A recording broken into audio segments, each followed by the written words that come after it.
for a whole episode. Stopped. All right, uninstalled. Skip. Oh, Did you? Yeah. Uninstalled, shit. skip. that deserves a round of applause. And Yeah, that's I pretty have, good. A new app. I have sticky notes, Oh, baby. Important rolls. horn rolls, knowledge. Ooh. Yeah, Read so that. And then lemon. This one's great. There you go. Can you see that? This is like stuff. This is great. I was Speak gonna as make your a joke, but Dude, it's you really have adorable. Similar handwriting? yeah, there's no way it's your handwriting. It's pretty nice. What do you mean? He's got a steady Who's hand. He's a asking for welder. Come on handwriting? now. I have nice handwriting. All right, thanks. All right, thanks. Lemon's great at accepting compliments. Look at that pussy. That's nice. Thanks. Could you imagine he like pans over? He's got a post-it note sized Calligraphy? printer. New calligraphy. We've been live for like 5, 4, 3, 2, 1. Perfect. just have to assume that we're live permanently. You know? Okay. Just have to assume. Well, it's I'd like the really rather intro's. not. It's like the intro's gotten shorter. It's a minute. David, It's always been a every minute. time you gotta be like, all right, you guys got 20 seconds left, and then everyone's gonna squeeze some stupid shit in. Yeah, that's the classic. Okay, let's unpause the game here, and I wish I could pop these out, but I can't. We get long rest effects, right? That is true. Everybody gets their long rest. Make sure if you haven't done that. I know a lot of you did it last session, but I got rid of my exhaustion, correct? I did. yeah. Yeah. I had a long rest. That's true. You did. Okay, so Oh Actually, I have yeah. a question just to ask. With exhaustion on a long rest, do you lose all your exhaustion points or just 1 point at a time? you lose them all. Oh, interesting. I didn't know. Yeah.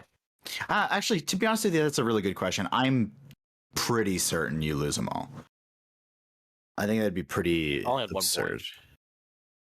It's like pushing the boundary is what is you're penalized on, right? Sorry, it gives say you that more it gives you more incentive to push your exhaustion if one long rest resets it all. So I think that makes more sense. It'd be like that. I don't. Yeah. I don't It's even know pretty how I difficult would. to accrue points of exhaustion. I don't even see it in the character sheet on D&D Beyond. Like I don't even know how I would put a point of exhaustion. I have to figure. it's that got to out. be in there somewhere. Ours is near the death saves. Let's see. Okay. So, as you guys are long resting, I am going to need.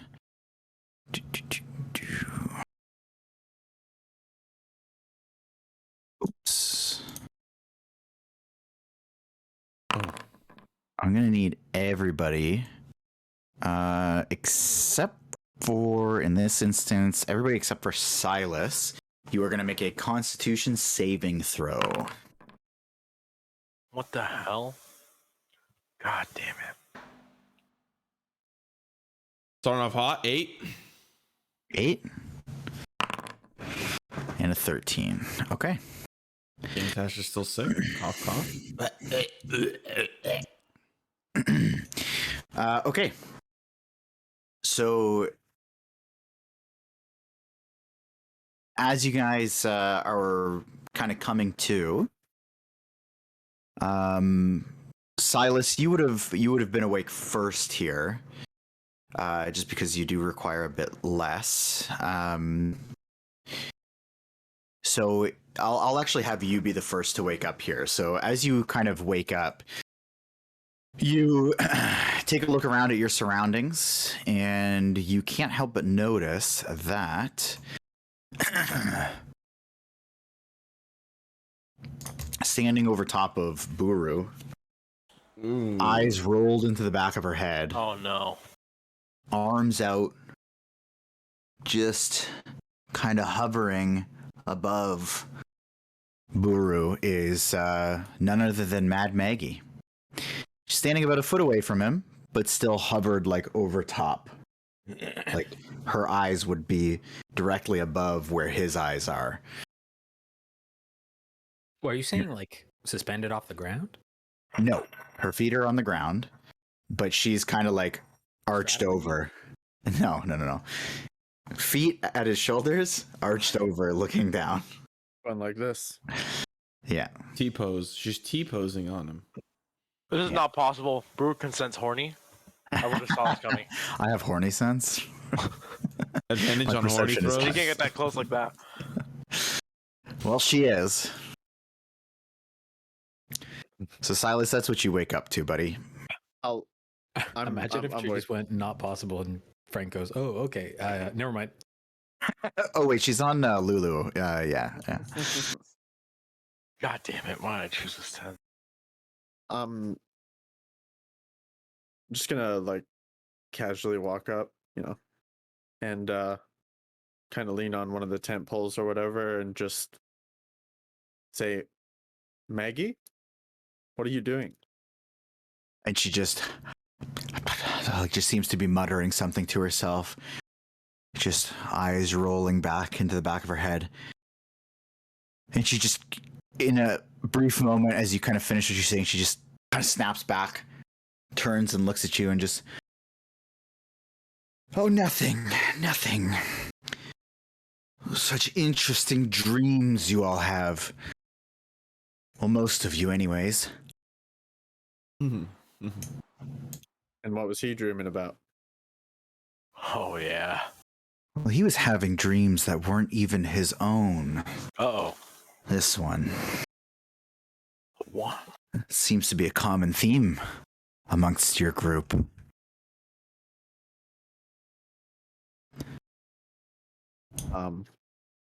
Do you look into my dreams?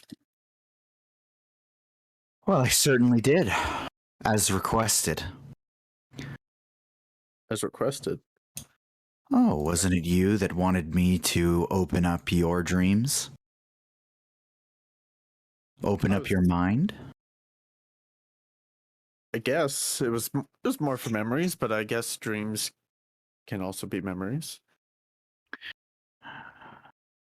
Dreams are more telling than actual memories. Memories can be twisted and altered, but your dreams tell the truth every time. And your dreams tell an interesting tale. You have a dark spot, and you seem very drawn to it. But you can't seem to figure it out. What is missing in that brain of yours? Whole lot. It's actually just a mole, That's good. Maggie. It's just a mole.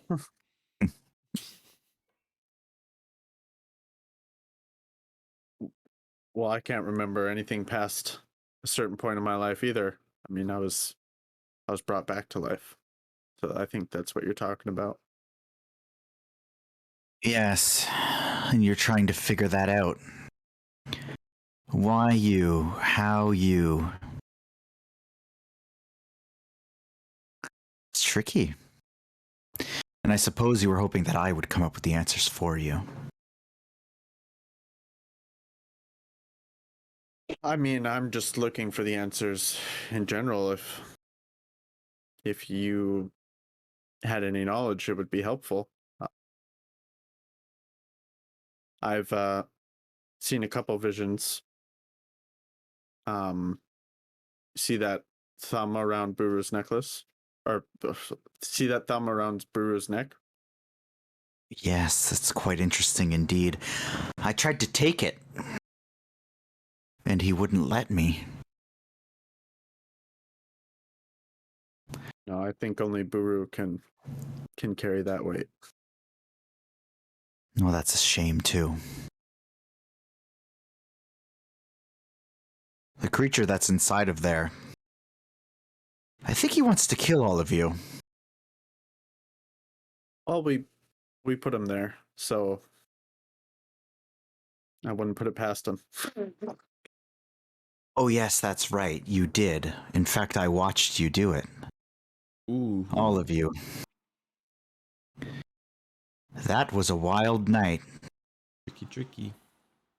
Out of RP, Lemon, I hope you're the one writing this down because we can't. I just realized that I couldn't write that Well, down. you can, yeah, I guess. Nope. You gotta write that shit down. Get the post-it notes, baby. I got my notes. You mean you saw us while we were dreaming, or were you physically there? Oh, I dug deep. And I was there in a sense, in an ethereal way. But I saw what you all did that night. It's quite courageous. All of you, you and this one, and the dreamless one across the way, the turtle, the robot, the frog, and the others. So brave.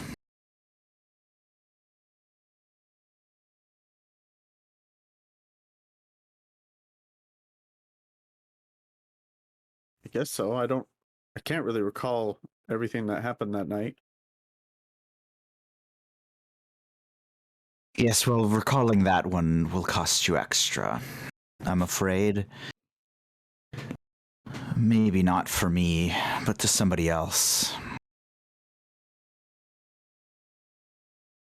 Somebody else can read minds just like you. A little more Yes. powerful.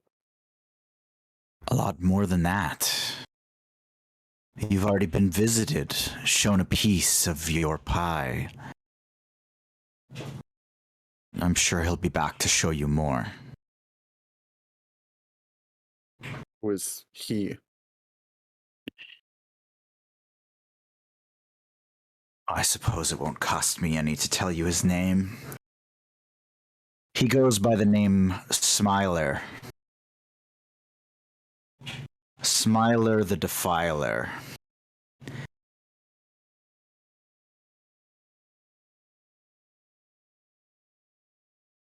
He roams these lands. I think he's taken a liking to your group because it seems like he's been in the background for a while now.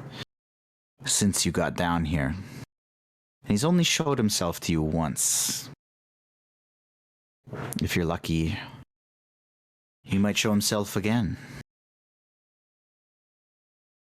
And what does the Smiler look like? Would I recognize him? Well, he certainly lives up to his name.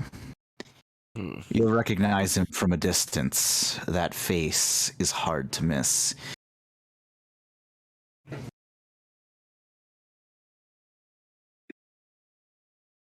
Oh, and he's quite green.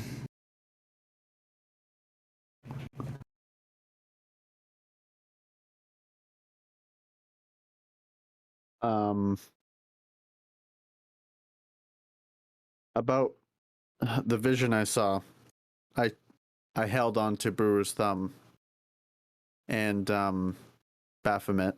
I'm sure you know the name of the demon trapped in there. He showed me a vision of this labyrinth on a plane,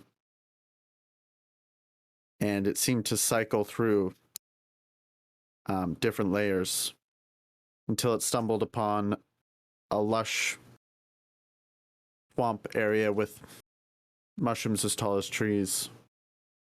And I couldn't get any more information out of the vision. I was trying to ask him who brought me back, and that's what he showed me. Yep. Yeah. Do you happen to know anything maybe about what I saw? Well, the labyrinth is Baphomet's lair of the abyss. I'm sure he was showing you another layer. And every layer has a demon lord associated with it. Maybe there's one associated with that one, I'm sure. I guess if I have the chance, I'll ask the Smiler. Maybe he might know. Did you see anything from the other two's dreams that interested you? Yoll and Gantash.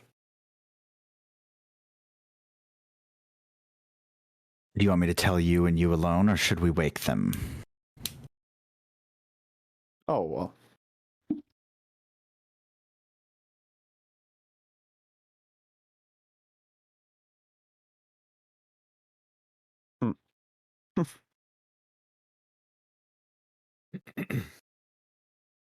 I guess we can wake them. Splendid. And the whole time, by the way, she's standing there still with her hands out, and she just kind of like wipes her hands, and this like weird kind of ethereal, almost like goo, just like slips off of her hands, and then she shakes them like onto Buru's head, basically, and it just kind of like splats on his head, but then just kind of like sifts away and like vanishes.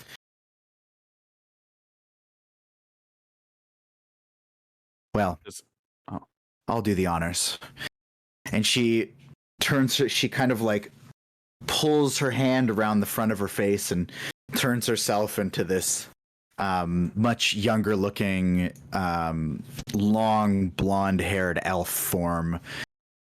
Just this beautiful, elegant dress, and she walks over to Yoll.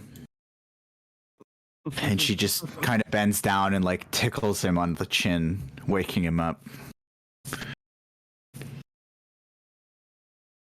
Fuck off.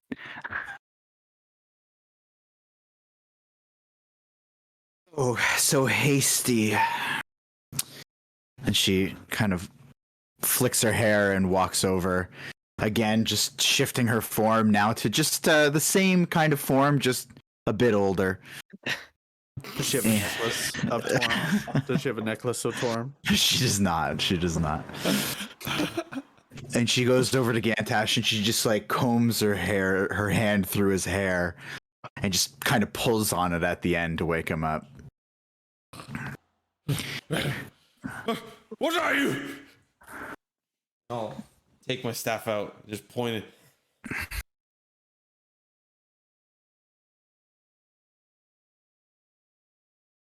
And she just goes, wakey, wakey. And you see this beautiful but older elf form. And she like kind of smiles at you.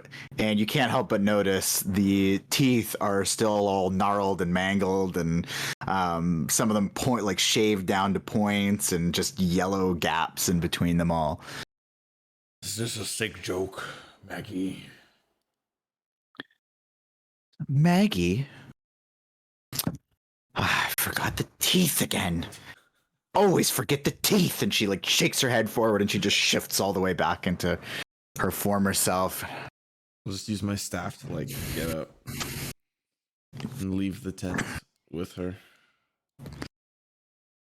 And as she walks alongside you, she just she goes, and here I thought when you came in here that you were just a human.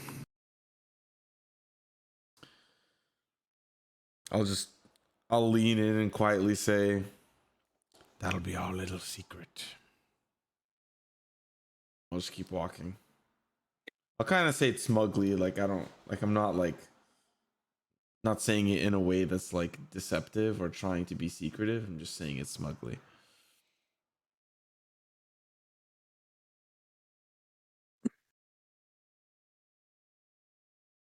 Well,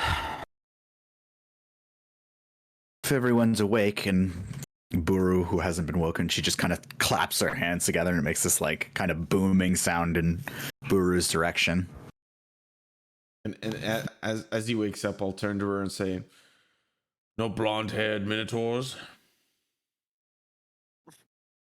No, I think I've been outed, and I doubt you would let me get away with something like that now that you're awake. I'm just gonna... Silas, you told her I was a party pooper then, huh?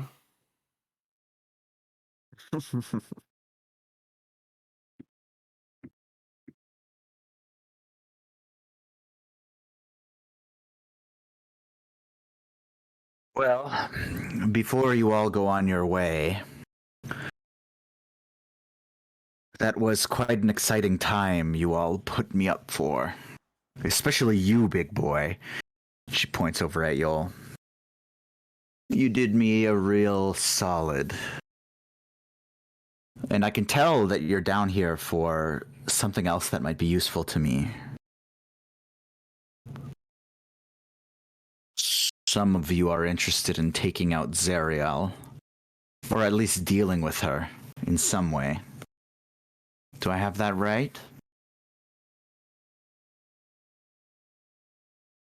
Some of us. Maybe. I'm just gonna stretch and be like, "Yep." Uh-huh. Say more. Once I walk behind Silas. Yoll's still dozing. He's not really paying attention. Here to save Elturel. If that means taking care of Zariel, then so be it.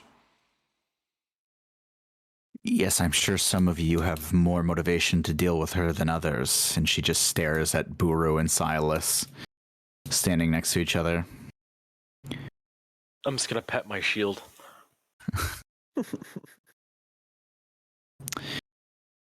Well, even if it's just a cursory motivation, I'd like to equip you boys. It seems like it's all your first time down here. It'd be a shame if you went out into these wastelands unprepared. So,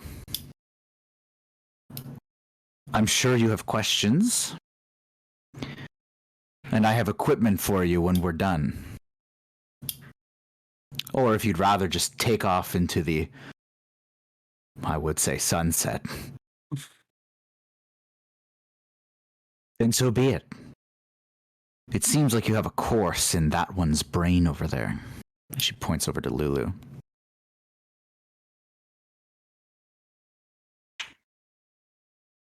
Why help us? Don't think I understand. We have a code, us knucklebones. You do something for us, and we will do something for you. Not to mention, you were not given your proper fitting prize for winning that duel. That Fae you killed yesterday has some things that he's left behind that it's my responsibility to delegate. Oh. I'm just gonna yell, Yoll. Yoll! Got some stuff for you. Can I inside What? check the code bit? Like where she Yeah, talks go about ahead. the code.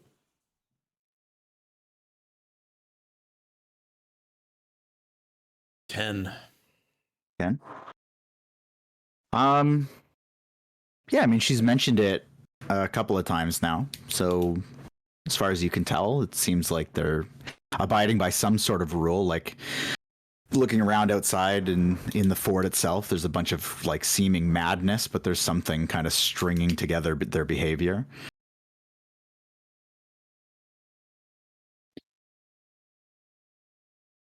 But Yoll, you were beckoned. And while Yoll's coming over, Maggie, you can touch it. Touch. You can touch it. And she just looks to Gantash. Ah, and I'm just gonna open up the satchel where that soul coin is. Oh. Thank you. And she kind of like reaches her hand into the satchel, and her palm kind of sits like 2 inches above, and her fingers are just long enough to get all the way into the bottom of the satchel. And you feel her kind of like feel around, and you just see this like kind of smile creep across her face. This little bit of joy just touches her as she goes, that's a fresh one. 2 inches, huh?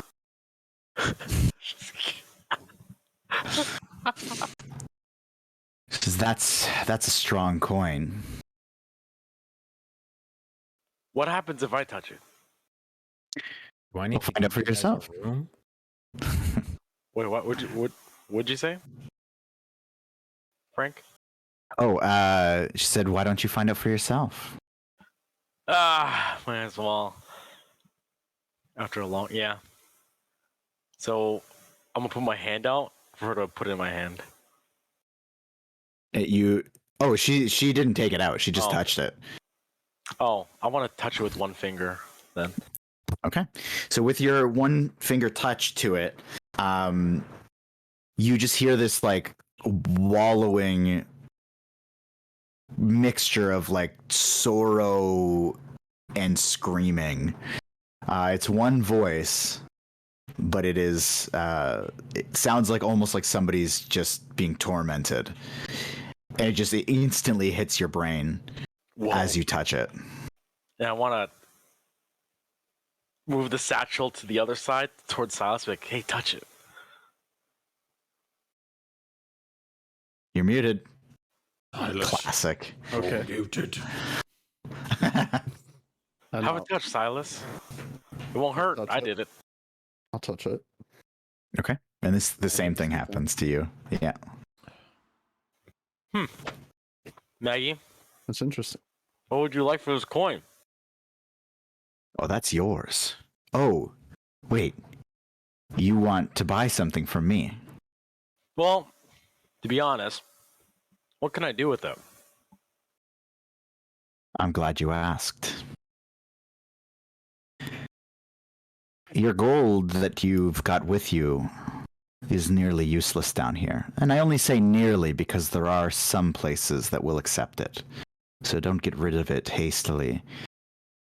Those coins, on the other hand, those are really valuable.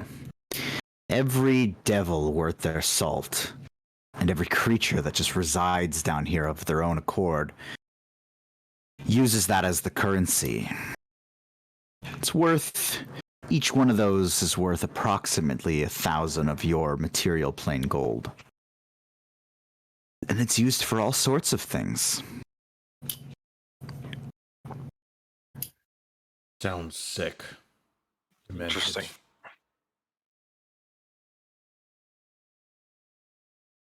Well, that's because it is.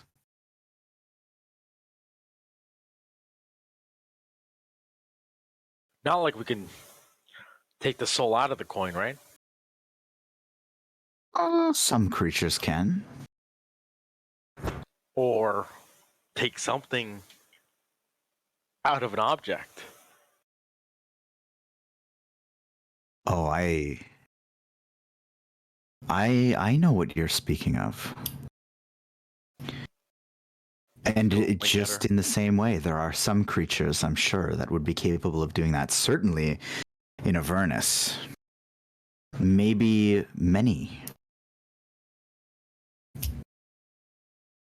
You might be looking for possibly another pit fiend that's willing to get him out. If souls were to be set free from the soul coin, what would happen to them? Well, Will they it be depends on released from their torment? depends on who's setting them free.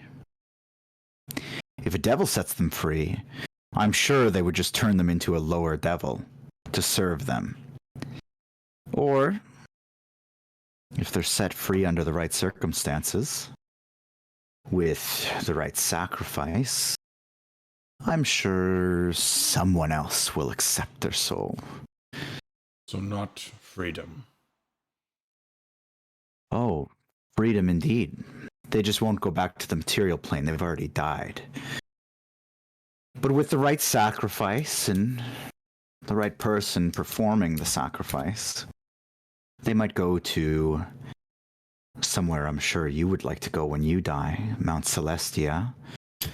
Or maybe the Abyss, if Baphomet wants it. I see.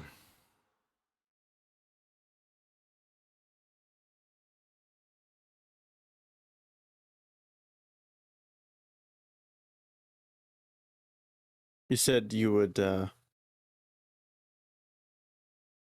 them know about their dreams when they woke up. Was I dreaming? If they care to know. Has someone been snooping?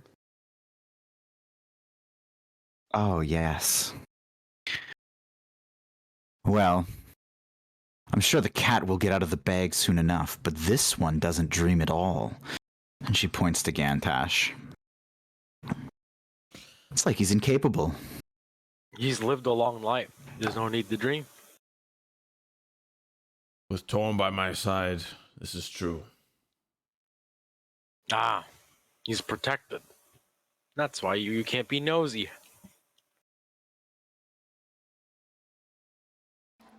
Whatever you would like to believe. And that one over there, the big one, he's quite interesting. I sure am. Oh, not you. You're big too. But the big green one, the one who is owed a hefty prize, seems like he's been happier down here than he was upstairs. Very, very interesting.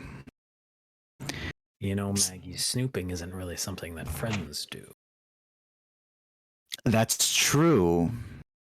But if I saw something that would help you, which I believe I have, then I would have given it to you. And I will.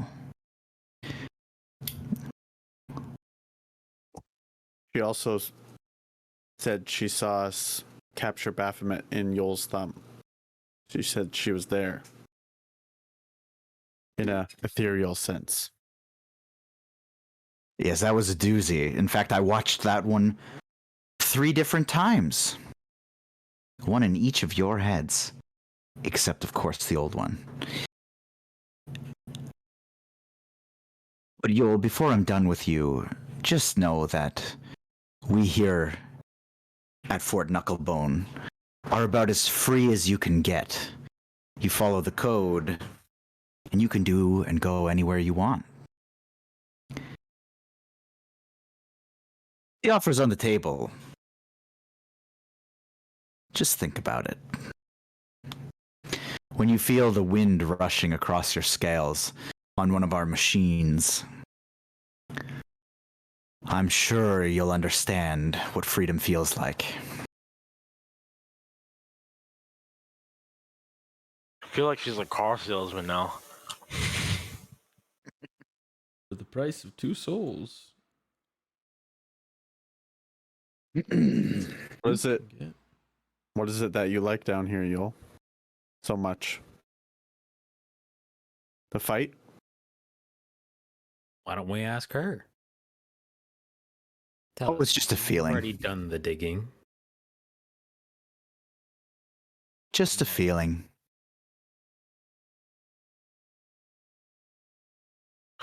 Look at Gantash. What's one more? One of us to be going down that path. I'm just gonna wink at him. And it'll be a path I walk alone. How To often the safety of Elturel.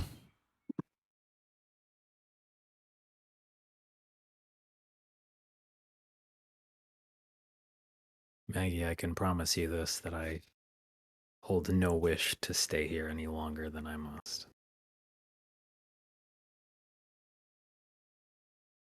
That's fine. Just don't say no just yet. Spend some more time floating around. I know you like your freedom.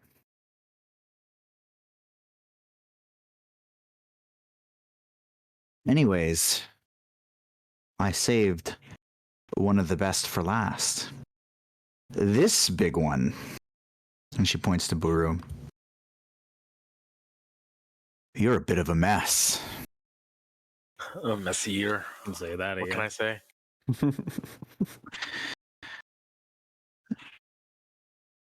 Now, friends don't keep secrets, do they? Nope. Spill it. Well, it's not my job. I will tell you that you have something that I at least know potentially how to deal with. There's a powerful forge down here. One that is run by a pit fiend named Bell. And Bell has quite a bit of resources at his disposal. I'm sure he could retrieve whatever creature you have bound to you, and you have quite a few. Are you referring to the same battle that was replaced by Zariel? That's right. And I'm sure he has his own bone to pick. So if you have something that he wants, I'm sure he would assist you, as all devils do, if you give them what they want. I want to talk to my shield. Sure. Just obviously by myself. Does Bell ring a bell? Didn't Bell used to be the ruler of Avernus? Does the name Bell ring a bell? He ruled this land. He's a powerful pit fiend. Just like me. And Is if he- this crazy woman is telling the truth, well, I suppose we pay him a visit before you take off. Do you pit fiends even trust each other? Is it dangerous to bring you there for your own? Like, if you get lost, I'm lost too. Bell is loyal to Asmodeus, as am I. We have a kinship. And there's no reason for pit fiends to be at each other's throats when the threat has been knocking on our doorstep all these years.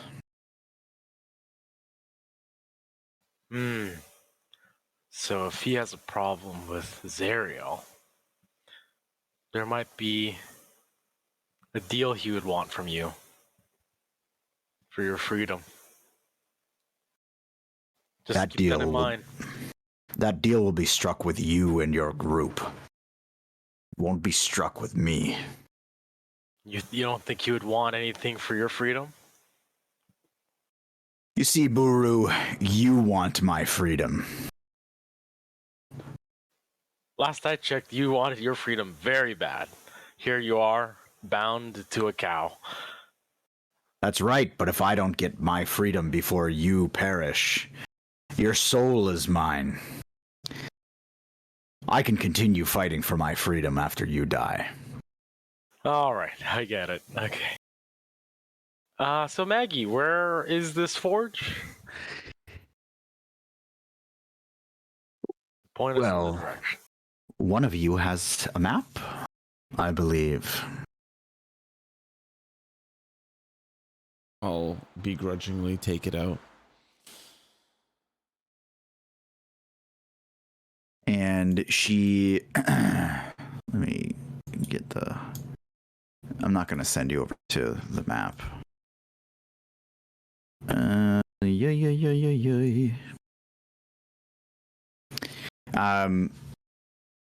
So she points over on the map to where it is, and it's basically directly east from where you are, but it's about half the distance of the entire map, maybe a little more, Holy- and across the river.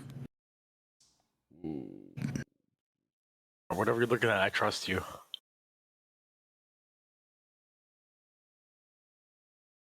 It's basically a giant, on the map itself, it's a giant volcano.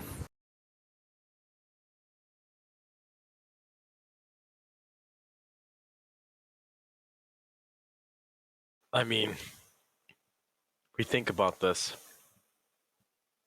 Our other objective is to get this sword. We don't really have any big leads, right? Oh no, we do.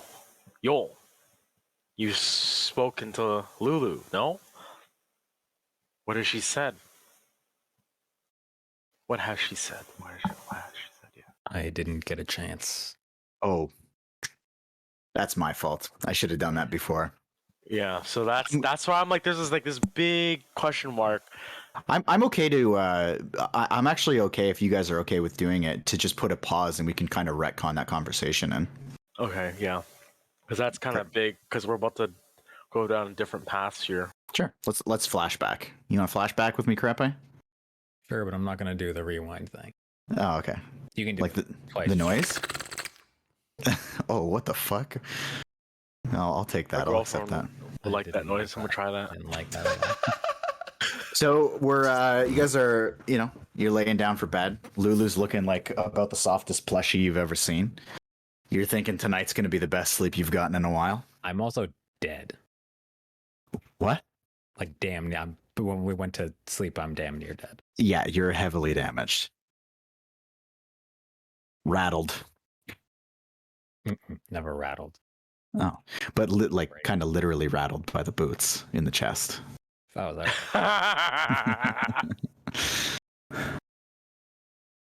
there. So you guys kind of curling up. She kind of like just plops down. Trunk just flops to the side. And she just says, Yo, I'm glad you're not dead. Pretty comfortable saying that was not the day I was expecting to have.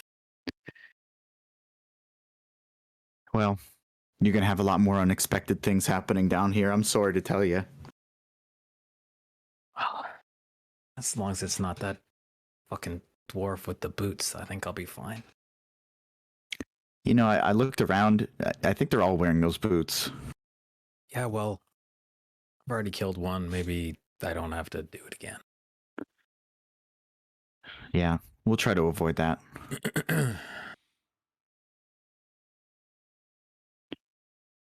So that smoke cloud was pretty crazy, huh? Oh, yeah. Yeah, I didn't really see too much of that, except for when I woke up there. Right at the end. Mm-hmm. And I was bleeding when I woke up. Yeah, sorry about that. Wait, did you stab me? No, I would never. And you know I would never. How dare you, first of all. No, that's true. I was just testing you.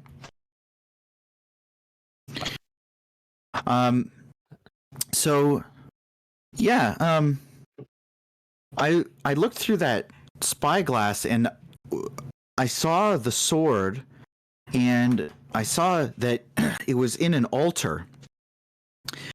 And then it was kind of like I just went back above the sword and I saw this big kind of cathedral almost that was built around the sword, but it was built from like the ground of Avernus.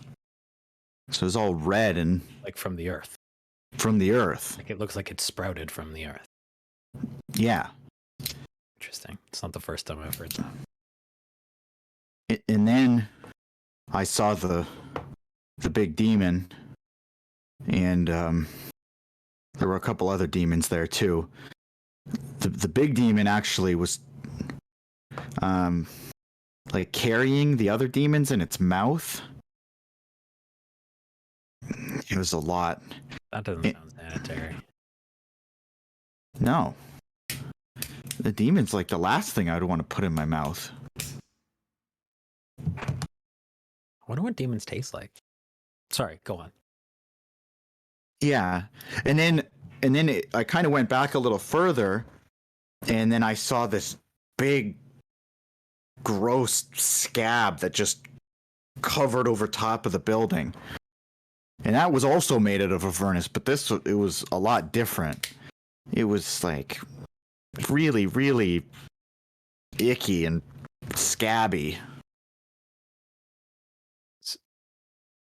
So somewhere there's an altar. No, somewhere there's a sword. That's Yeah. inside an altar. Mm-hmm. That's inside a cathedral. That's inside of a scab. Yeah, you get it. Like a hole in the ground, or No, more like a blister on the ground. blister. Ugh. Like a big scabby blister That's gross. Lulu, With that's a- gross. with a demon in it, with demons in it. That's next level infected. Oh, but sorry, I did see something else though that's probably more important. Oh, There was Ravengard was saying that he saw somebody with me. You remember that? mm-hmm. Well, I think I actually know where that person is. I'm listening. There's but by the way, do you have the map just out of character? I have. Okay. Okay. Just, there's a hill right next to the river, and it's where they keep all the Hell Riders that tried to abandon Zariel. Like a holding prison? Like a concentration camp? Kind of, but it's like I don't know. I just know that they're there. Maybe I assume it's bad because it's Avernus, but maybe it's nice. Yeah, maybe.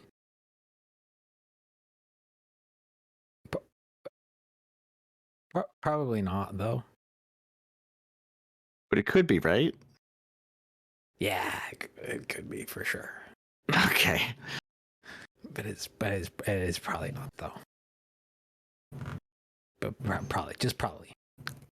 Yeah, there's like a chance. It could be, though. Yeah, it could. Yeah. So this person Mm-hmm.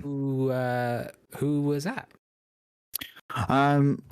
Well, I don't know the name, but I know that they're at the hill. Oh. That's for sure. I saw it through the spyglass. I see. I'm sure if I see him in person, I'll probably remember the name. That seems how things have been working for me. Or maybe he'll know your name. Maybe we'll double down. Maybe we'll both know each other's names. Wow, and then you can introduce me. I can't wait to meet him. Also, Yeah. out of character, I was pretty sure that Ravengard described it as a woman. Yes.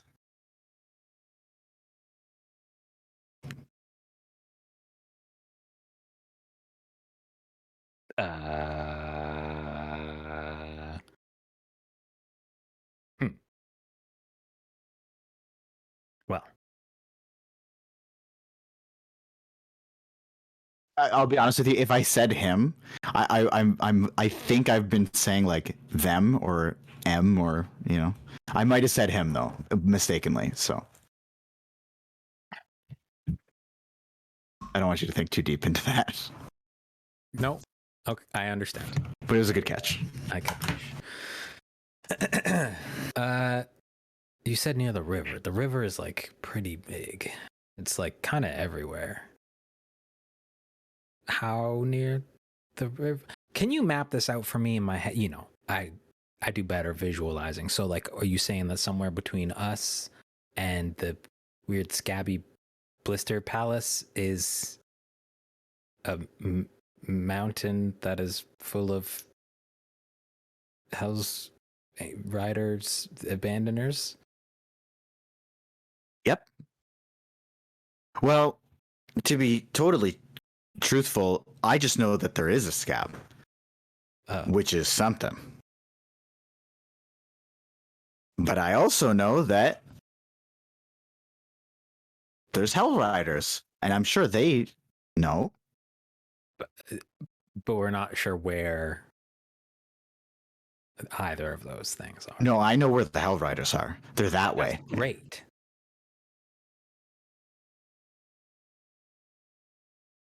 Yeah, you got it.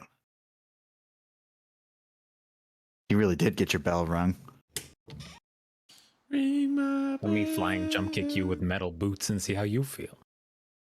No, thank you. But it looked like it hurt. Yeah, it didn't feel great. Pretty sure it cracked my shell. When you woke up, you made a noise that I've never heard you make before. Was that just like, are you just excited or are you feeling different? No. I have cool power now. I could feel it. I can't do it anymore, but I'll do it again. But when it counts next time. And is that power making a loud noise with your trunk? Yeah, but I think there's something deep inside. Real deep, and she takes her two little pad paws and just jiggles her belly. Whoa. Yeah. And so you think that in the face of imminent disaster, you can get it? Oh yeah. You can get it going? Yeah. Yeah. I don't know how many times I can do it, but I can definitely do it if I'm, if I'm feeling strong. And I'll do it for you guys, for sure. Even if I can only do it one more time for the rest of my life, I'm going to do it for you guys. But you will. Maybe you can take the next duel to the death. Mm-mm. Yeah. I think I might be stuck on that duty for a while. Sorry, buddy. No, that's okay. I need a nap, though. This is all great. Let's keep it, keep living. And then tomorrow we'll get our shit together and let's get the hell out of here. Let's go find your old friends, yeah? Mm-hmm. Okay. Don't forget. Anyway, know where Blister Palace is. Yeah, Blister Palace. That's a good name for it. Speaking of which...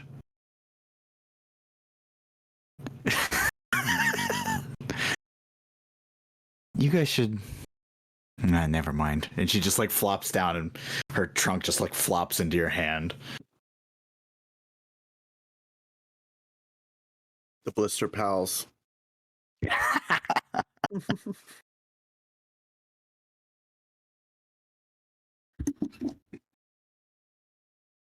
And now fast forward to live action. Who's gonna do it? Perfect. Live action roleplay. LARP. So if I'm not mistaken, Buru just asked Yoll about all that.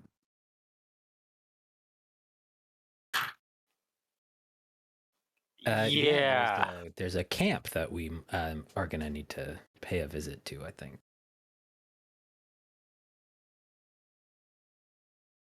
Camps are usually fun, Yoll. Not always. In fact, not often. This is one of the oft unfun ones. I have a sneaking suspicion. And then I'm going to turn to Lulu really quick and be like, but it might be nice. It could be great. Then back to Gantash and just shake my head. What's at the camp?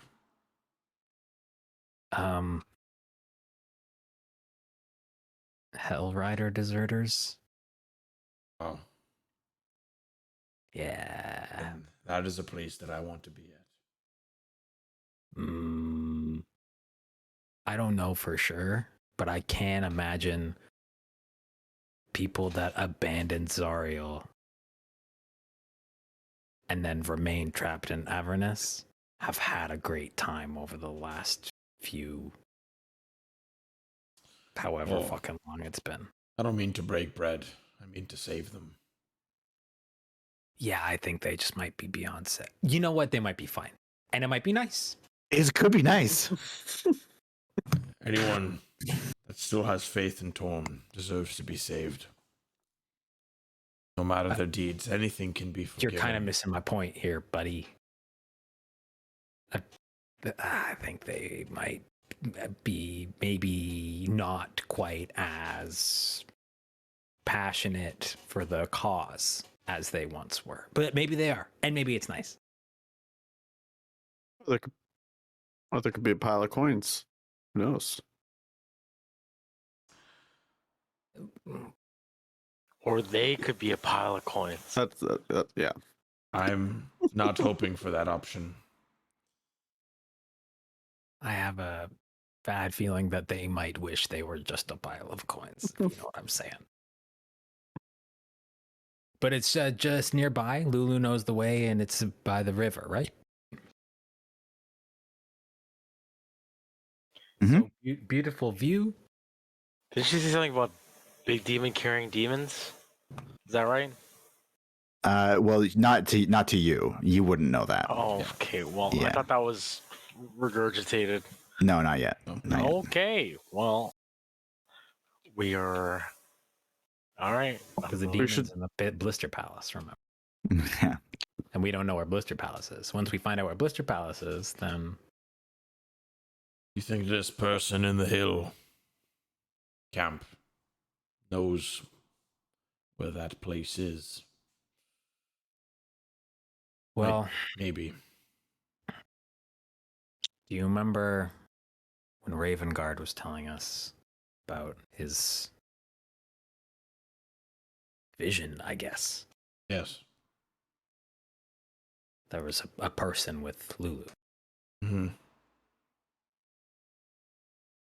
That person that was with Lulu when the sword was plunged into the earth is in that camp. And we need that person. And anyone else that's willing to help.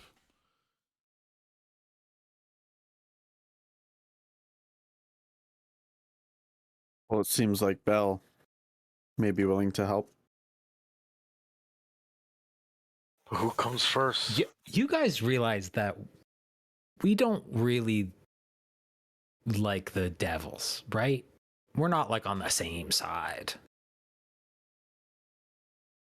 No, of course we don't. That's why we're here fighting them. Yeah, we're asking for a lot of help from devils, though. You know what I'm saying? Devils with maybe a common interest. Do you think that Bell, former ruler of Avernus, will let us walk right into the forge, say hello, plead our case, and walk out unscathed? 4 healthy souls walk into his forge, ripe for the taking, and we'll just get to walk away.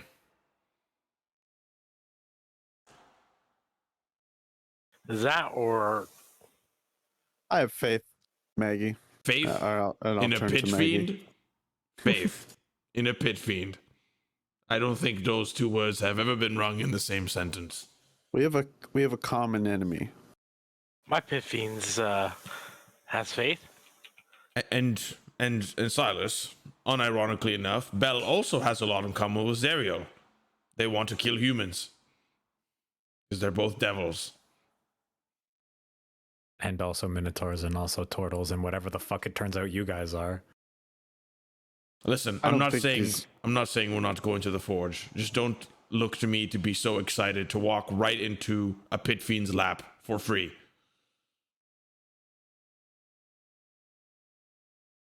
Maggie, I'm with him on this one. do you expect us to have resistance going to the forge?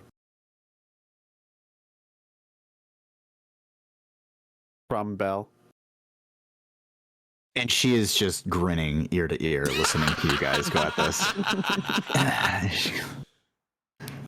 Silas, this is not the mortal plane. You can't walk up to a dwarven forge master and you can expect him to give you kindness.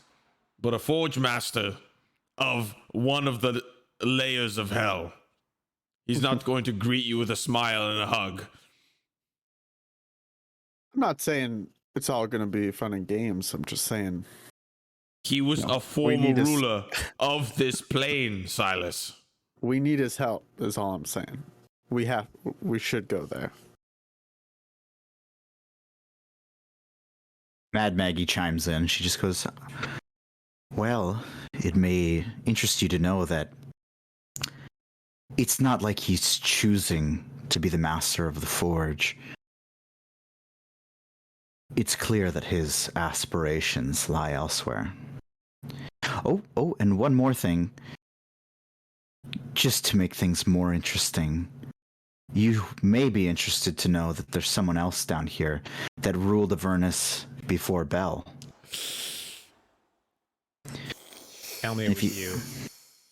Oh, it wasn't me. I'm unfortunately not quite interested in that. That would have been cool. I think I know. Who is it? Somewhere, unbeknownst to me, though I have been looking, there's a teeny tiny little dragon down here. Oh, it's not who I was thinking, but And if you come across her, oh, you are aware. Oh no. that's bad news for us. Why?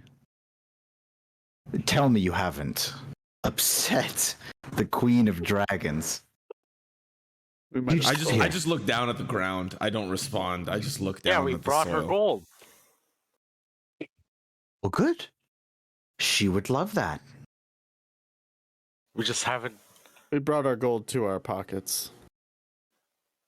We're just borrowing it. Bring it straight to her in hell. She'll understand. I'm sure she will. Do you still have that gold? Gantash doesn't. I donated it all. That's out of But character. we That's can out of make up for it though. Yeah. Yeah, 1,000, like a good old grand, a good old milli. I think 1,000 copper, 1,000 silver. Yeah, You think a dragon wants a little pesky soul coin? Maybe. In hell, maybe. It's possible. I mean, I'm sitting on a little under 300. I'm just gonna open up my bag and my Let's big hope. coin pouch. I have 1,600 gold. 1,600 gold? Let's Damn. Our little frog friend owes me gold too, Who's that? wherever he is. Let's hope we can avoid Tiamat. Well, it won't be hard. I haven't been able to find her at all. Well, let's hope she doesn't find us, is what I mean. I have a feeling she won't exactly be subtle in her approach.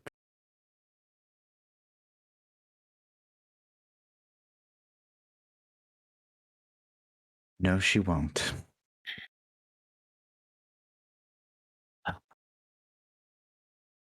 Well, if she comes by, you didn't see us.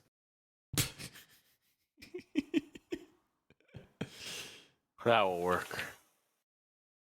If she comes by, I'll have more questions for her. I'll keep her busy. Though I doubt she will. Well, that is what friends do. That is. Right.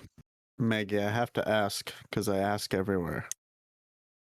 But do you have any magical items up for sale?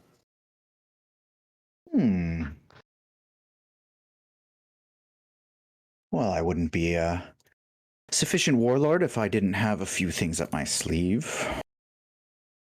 What interests you? Well, I have these dragon scales. I have 60 dragon scales from a dragon that we slayed, and I was hoping to bring it to the forge and see what could be crafted. I'm looking for some armor. A dragon scale condom. For Tiamat.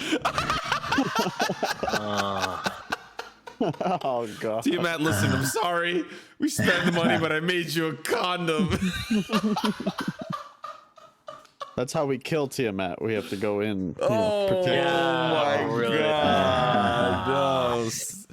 Yeah, My armor point doesn't was work. not a lot of dragon scales. That was all I was going at, guys. Yeah, chainmail doesn't work. Need some latex. Oh, She How says, big are dragons? Oh, sorry. oh, It's a dragon. It's a dragon. I know, but how big are they? It's like a standard paper, like a standard sheet of paper. That's a lot of dragon scales for skinny old me.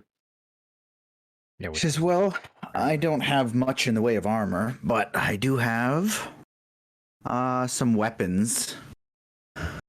Though, admittedly, none that I'm willing to part with. I have some silvered weapons that I would be willing to give you. let's not forget that you still owe me big time. That is true. That is true. Let's go take a look. Unless you'd like to stick around the tents a little longer. And she looks over to Gantash. I think I'm fine looking at something else for a time. So be it. And she kind of leads you out of the front of the... Where am I at here? I got a lot of stuff open. She leads you out of the front of the gate here and basically just kind of points you in this direction, in basically the left here. So she walks past these like motorcycle looking things and over here in this down left, if you guys want to go bottom left here. I think we just got Buru. There we go. So down and left there for you, Buru. Have a triceratops skull on it. Some weird looking stuff. So it happens in, So she down here. she looks around the fleet and she goes, well, I didn't exactly tell you what you were doing me the favor for. I, in fact, needed him to free up some of his fleet. He didn't exactly do anything to me. I just wanted a few more toys to play with. But I am willing to give you, well, let's call it an even half. So you can have, some of those if you prefer. And she points over to the motorcycle looking thing. She said, you can take 4 of those, 1 for each of you. Or perhaps more interesting might be, let's see. And she points to the I mean, I'm bringing up the image, by the way, in the chat room, just so you can take a look at that. And she points over to kind of the biggest vehicle, the just 6-wheeler, big chompers on the front with a wrecking ball on the back. She says, I wouldn't mind you driving away in that either. Or, if you so prefer, you can take...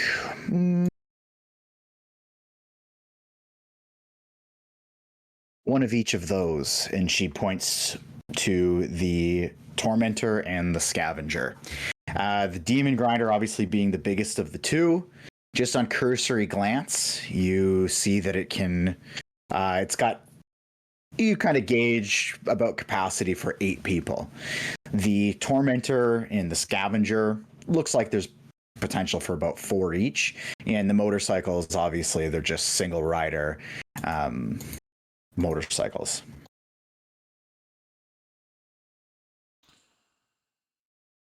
I think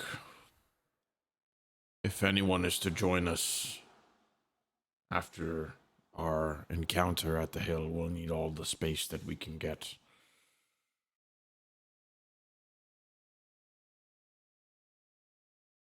I do love the idea of the bikes, but I think I have to agree. Would you throw in a bike with the Demon Grinder, Maggie? For a friend? For a couple friends?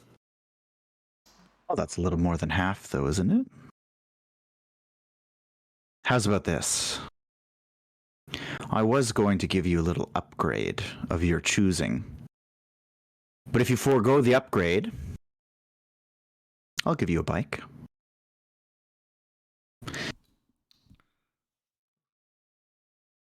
What are these upgrades? Oh, I'm so glad you asked. We've been working on a couple of things down here. And she goes through a little bit of a list, which I think I can link you. I was looking at this earlier. I think I can link it to you.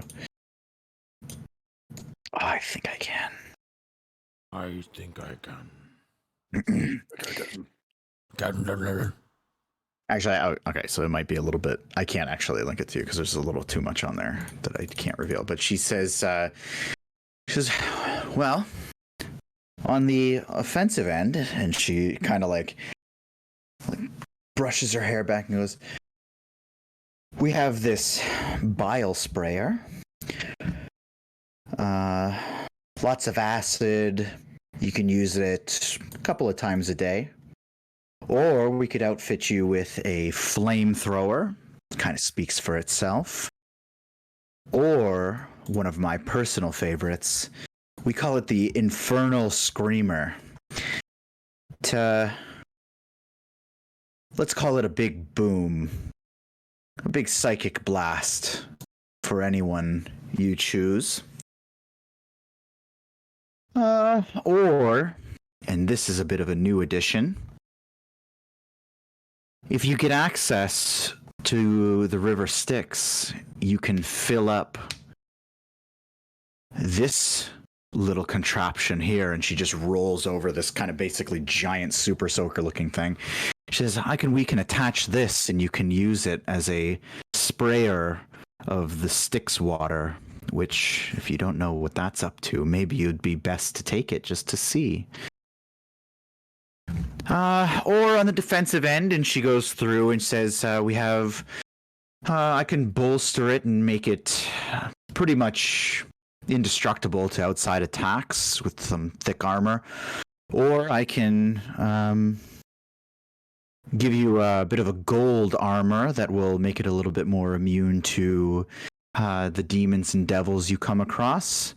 Or I can put some armor on it that does some damage itself if you're willing to run it into some people.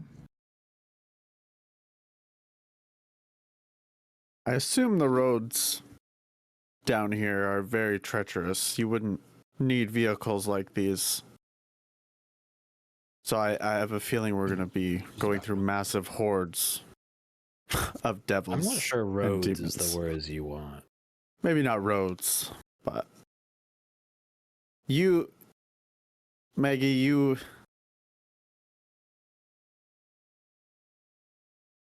we're definitely going to need one of these big vehicles, is what I'm gathering. Do you get attacked often while traveling in these? Well, there are other warlords out there, and we have a scuffle here or there. And they have machines just like this? Unfortunately, we have more, though.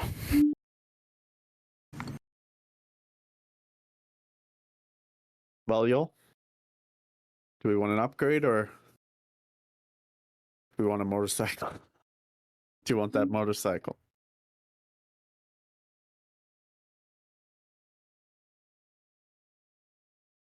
It's tempting, but I mean, what can this one do already? Which one are you asking about? The demon grinder. oh, I think the Demon Grinder is the worst choice. Oh, I thought that's what Gantash. He said he wanted more seats, right? Yeah, Demon Grinder has 8 seats. 8, yeah. Scavenger and Tormentor have 4 each. Oh, 4 each. Oh. Yeah, that's So we what can have I'm 2 of thinking. those. That's what So I'm thinking. I'm going to just kind of go through this a little bit in like DM voice, just so you get like you get more info. But she basically divulges a whole bunch of stuff to you. So the Demon Grinder, it has so all of them are basically, they operate kind of like constructs, so you know they're not going to be taking psychic or poison or anything like that, any kind of damage like that. The Demon Grinder, you can crush things under the wheels. All of the weapons on it act as magical weapons. So basically what that means is they'd be good against actually that's true for all of these vehicles, but they'd be good against demons and devils. It does have stations on it, so in order to operate certain, so you need like a driver. You would need somebody to operate the wrecking ball on the back, so it does have a wrecking ball that you can swing around and smash things with. It's got 2 harpoon flingers, and the front of it has a chomper on it, so it's basically like it can chomp and crush things in front of it. You can run things over with its wheels. You can smash things with the wrecking ball, and you can fling harpoons. The scavenger, same thing with the wheels. It has a grappling claw, so you can like grab things and bring them in. And it's also got the 2 harpoon flingers. The Devil's Ride, it has the ability to jump. It has the ability to juke, and it is quite fast. And then lastly is the Tormentor, so same thing with the wheels. This one, in addition, though, has scythes on the side of it. So basically, if you drive beside something, you can attack it with the scythes. It's got the harpoon flingers, and it's got the ability to juke as well. So Tormentor and Devil's Ride a little bit smaller and more dexterous. The Demon Grinder, the heaviest equipped in terms of like stations and weapons on it. And you said 4 each per Tormentor and Scavenger? Correct. And the Demon Grinder seats up to 8. I'm inclined to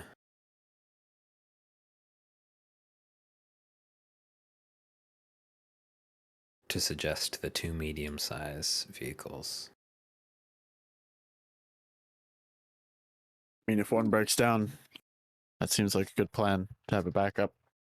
Also, I would say these aren't exactly the most subtle pieces of artillery. So any unwanted attention might cause, I don't know, a rogue explosion to blow us all to smithereens. I'd much rather it only blow half of us to smithereens, if you know. It seats the same, and that's all I really care about. I'll let the liberties. The scavenger might even fit a 5th if their head fits in the claw. I'll leave the upgrade choices to all of you. You've been quiet, Buru. I would say, Maggie, would you teach us obviously how to use these vehicles, right? Of course. Just tell me what you're going to be walking out of here with, or driving out of here with. I have no clue.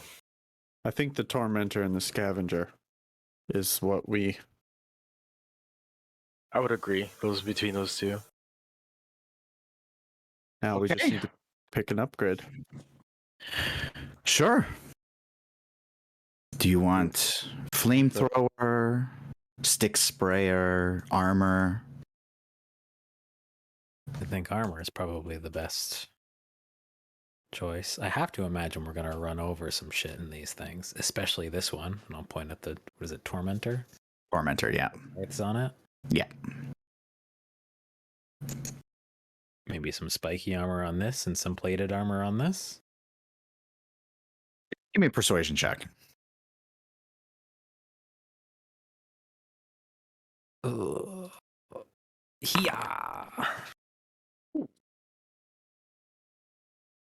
haven't had music this entire time. No, we have not. Fred boat's slacking. It just got She says, you know what? You did me a favor without really asking too many questions. I'm sure I could make that work for you. I also killed 2 things, so 2 upgrade feels fair. That's true, you did. I'll make that work. And she just goes, boys, and it just kind of echoes and rings around the entire fort, and just a bunch of these red caps come running. What did you say you wanted on them? Spiked armor on the Tormentor and plate armor on the Scavenger. Okay. Right? And- I don't want to make this decision for people. No, I like that. Yeah, I like that too.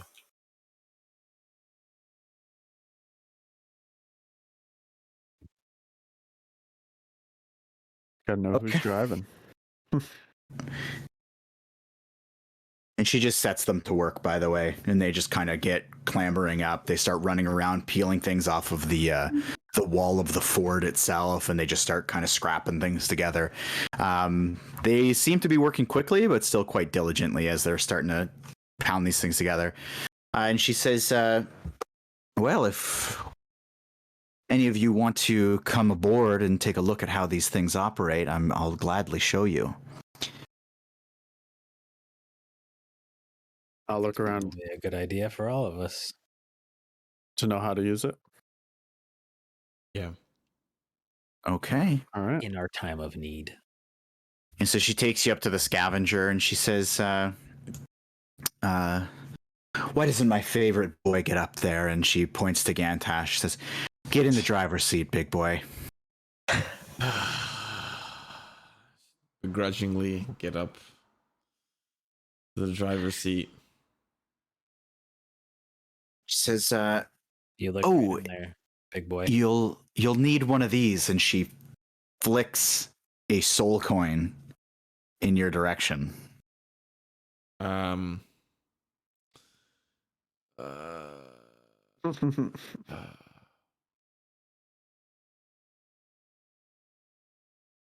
Conflicting.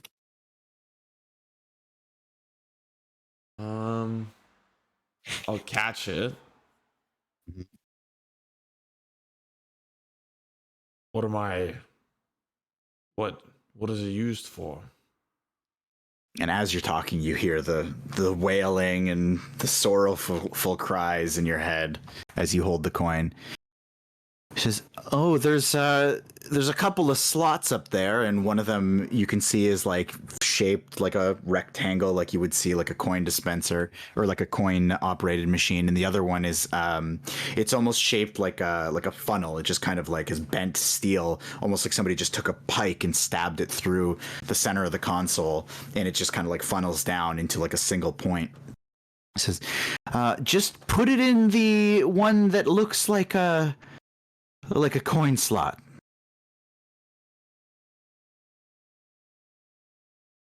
Gantash just looks at the coin, looks at the slot. He says, "No, I don't think I will." He puts it down and he gets off the truck. Oh. But that's how it works. Not for me. I'll hop up there.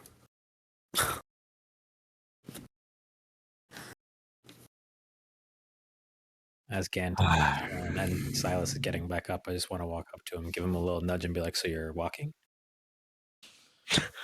If that's what it takes.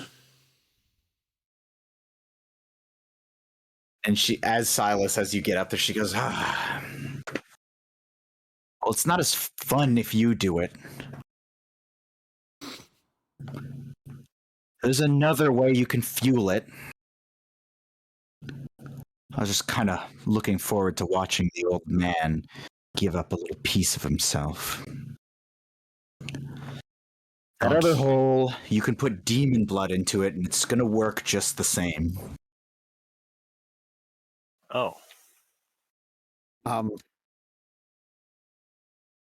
When she says that, I'm gonna pocket the coin and then take out demon blood.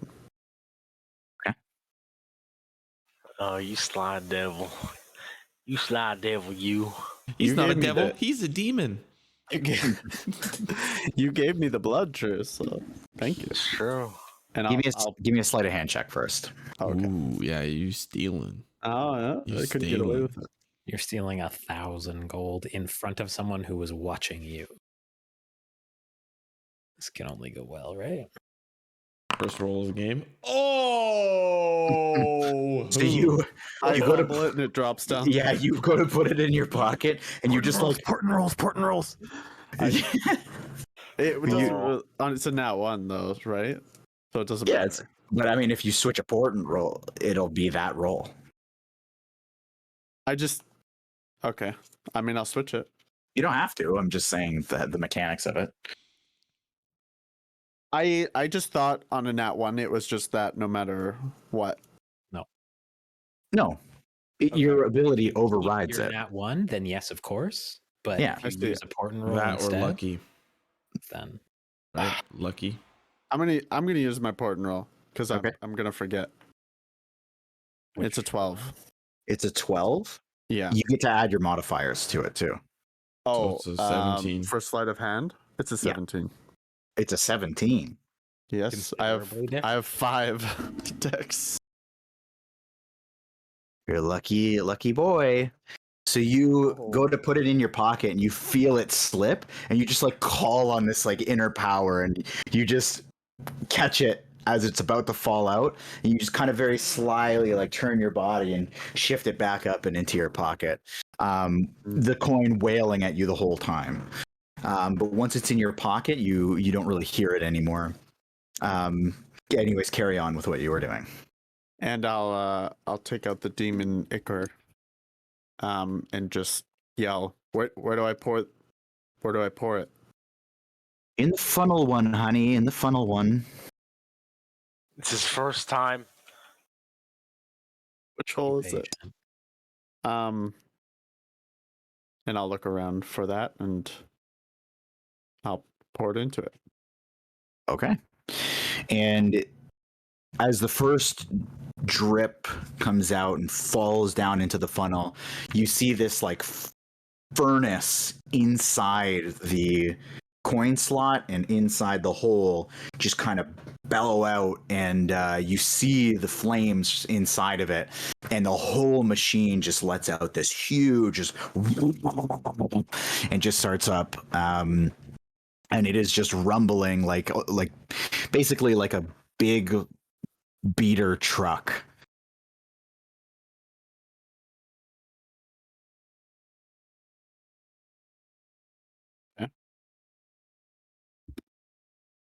I mean, I don't know how to Does use this it, thing so- keep running.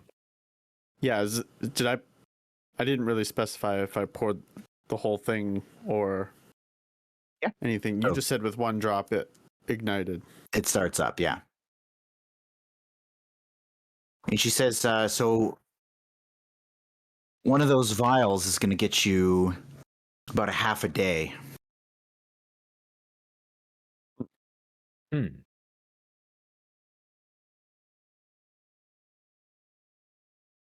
So just kill a demon and infinite fuel. You just got to find one that you can kill. Kill a demon. And devil blood doesn't work. No. You see, you might not know this, but when a devil dies in the Nine Hells, just like when a demon dies in the Abyss, that's when they actually die. And they don't have blood here anymore. I have a vial of devil blood. I just want to look at it. Like, does it look any different down here? I think I captured it in like Thalmara's basement or something like that. I think that's when I took it. It's just the same. It's the same. I'll just look at it and then put it back. Like when she says that, just curious, like if it feels different. Mhm.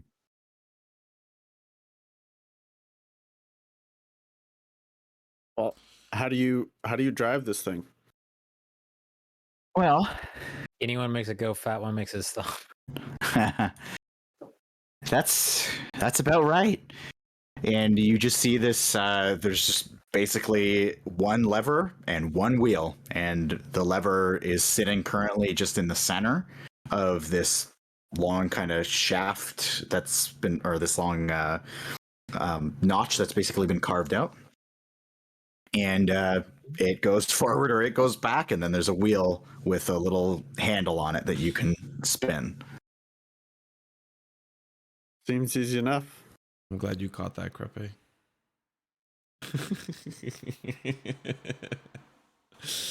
The big shaft. The big little shaft. in the slot. Yeah, oopsies. Anyway, we're adults. We're 5. Also, where you're sitting, it is fairly well contained within this kind of outer metal shell. So you kind of realize that like that would actually be a pretty defensive place if you were just being bombarded. You'd actually have a little bit of cover in there, actually quite a bit of cover. Then the only other thing you notice there is that there are on either side there are harpoon flingers, each with their own seats, and those are very simple, straightforward. You have kind of like a little turret station that you can move it around, fling out a harpoon, and then on the back there is a station for the claw, which you can swing around basically all directions. It's kind of like you're out and exposed, and there are just levers that you'd be able to pull and move yourself up above the machine if you needed to, or swing back down, and the claw would kind of fling out and follow around with you, and you can extend the claw, shoot it out. There's a couple of different capabilities with that. How many harpoons do we get? 2. There are 10 harpoons for each station. Ammo. And they're not like harpoons on chains. They're just harpoons that get loosed, and then if you find them, good luck. Correct. Though if you wanted to do modifications, I'm sure you could figure that out. Modifications. The other one, she's like, okay, and this other one actually should be working pretty good. We just got some new parts for it. And she walks you over, and just like she said, this one's actually a little bit shinier looking. Really only specific parts of it. It still looks kind of scrappy and like thrown together, but as you walk up to it, now that she's pointed it out, there are a couple of like little beams that seem to be nice and new, like a nice shiny brass, but they're kind of sporadic and pieced together throughout. Just who wants to get up there this time? Maybe start it up with this, and she holds you out a vial of the demon ichor. I'll grab it and walk over. Okay. As you walk up, just give me a quick perception check. I actually want to go up with him. Okay, you can give me the check too as you guys get over there. 13. 18 plus 4. Oh shit. So as you get up there, you can't help but notice like there's such a stark difference between some of these newer parts and some of the older ones. You look at some of the brass kind of piping and the way it's like shaped, and you actually notice that one of the brass pipes, it actually looks like it's like connected to like this weird like hand looking shape that's like gripping part of the wheel, or sorry, gripping part of like the front of the machine, kind of holding it together. A hand? Yeah, it looks like a hand. Like there's like a brass pipe, and then like it almost looks like a hand. And as you kind of look around and you're looking at some of the other pieces, you see there's like another piece that almost looks like a loosely like hip joint, basically, that's just been scrapped onto the back end of the car. I hate this place. They're metal, to be clear. Metal. Yeah. What, you mean metal hands? Yeah, metal. Like I said, so like so casting. Yeah, like the whole thing I'm thinking is of a robo hand. scrapped together, but there's a couple of pieces, and she said, like we've got some newer parts on this one, so some of the pieces, like it stands out, like it's shiny, and it's like a different color. It's like more of like a brass color, and it's like, yeah, clearly it's like Krepe said, it's like basically like a robot hand, and then like Sort this of like brass, like a Warforged might be. perhaps? I mean, you do whatever you want with Wait. what I'm telling you. I saw Frank's ass inspect that shit. What's that? I didn't Nothing. really know. I mean, he didn't tell me. He told us our role. He didn't tell me my role, and I feel like my role is not high enough to. Really No, yeah, Yoll, you just kind of take notice, and it's like it looks like Cool. clearly it stands out, like it's My cooler. machine is shiny. Yeah, You that's right. recognize right. that Warf? I like touch it. Like, can I reach Yeah. in? Yeah, you can touch it. How does it feel? I mean, it feels like a cold metal. Feels like it was defined by the sacrifice or something. Okay, so Jesus I'll Christ. mention. Yoll, does this look odd to you?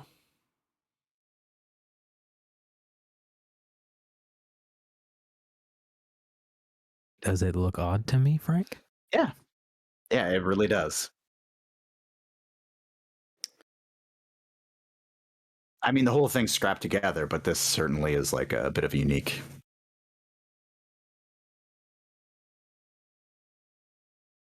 Maggie, where did you find these parts?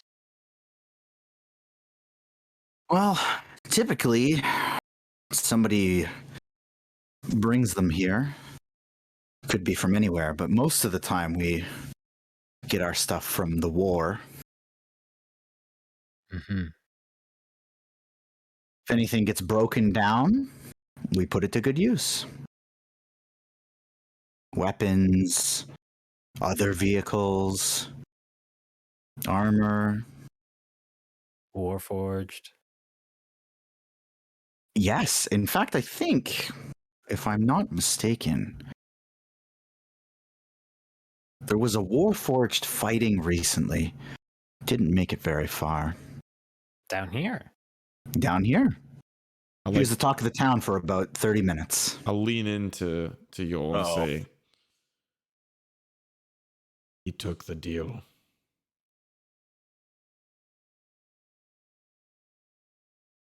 What?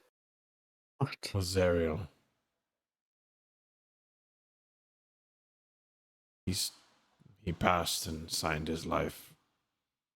And where is this Sure. Warforged now that you speak of? Well, very clearly in this fucking truck. What? Hold.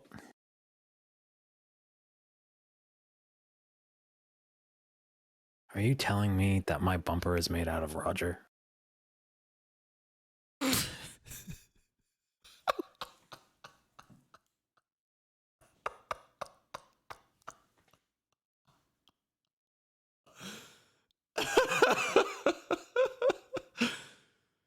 I'm afraid so.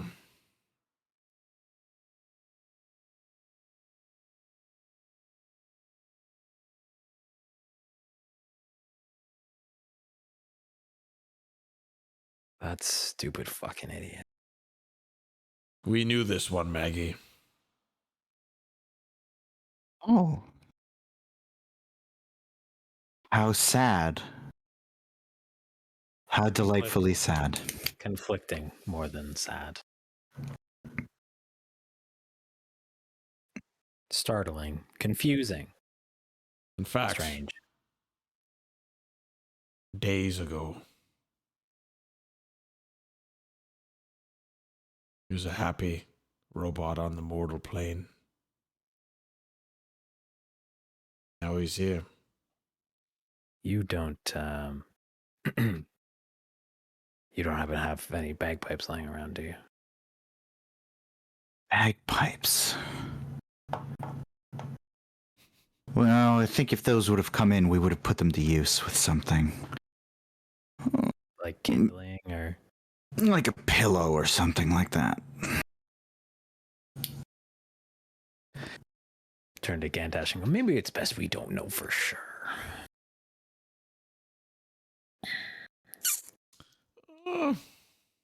I think we do. But if the truck makes a loud noise, then I guess we know for sure. Well, only one way to find out. After you. Our dash. I'll climb into the driver's seat. I'm gonna climb into whatever seat is closest to him. Okay, so Sit on you. my lap. So there's one seat at the helm. There's the 2 harpoon flingers, and Both have harpoon flingers? yep, actually all 3. Harpoons? Yep. Oh my goodness. So you've got 40 harpoons in total, and the demon grinder had Each the harpoon individual flingers. gun has. Yes. Oh Yes. my God. So you guys are pretty Ammunition. loaded up. Sorry. Ammunition. He's just speaking French. Sorry, I gotta remember which one you guys are on here. The Tormentor. Yeah, so there's a seat at the helm. There's a seat at the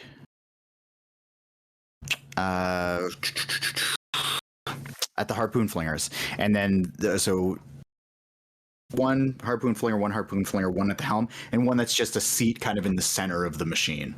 It doesn't really have anything attached to it.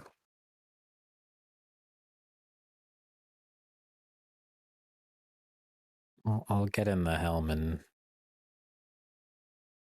brace myself for dropping just like a little tiny drippity drop into the ignition. Whatever's closest to Yoll's where I'll grab a seat. If that's the harpoon flingers, that's what I'll assume. Okay. So the engine starts up. You hear this huge just boom, and give me one more. Actually, all of you give me a perception check. A boom, huh? Like a thunderous one? 15. 15. Okay. 18. Is Buru still around? I think he might have just stepped out to grab something. But... Oh, I see movement. I see movement. I see some Buru. movement. I'm gonna roll on his behalf for him.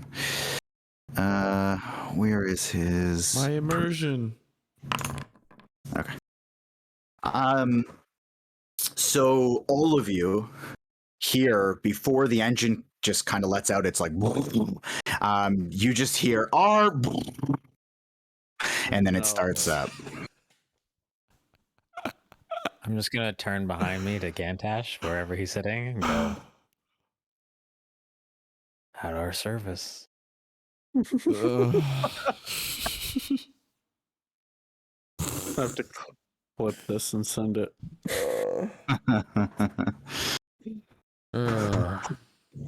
What a sacrifice he made.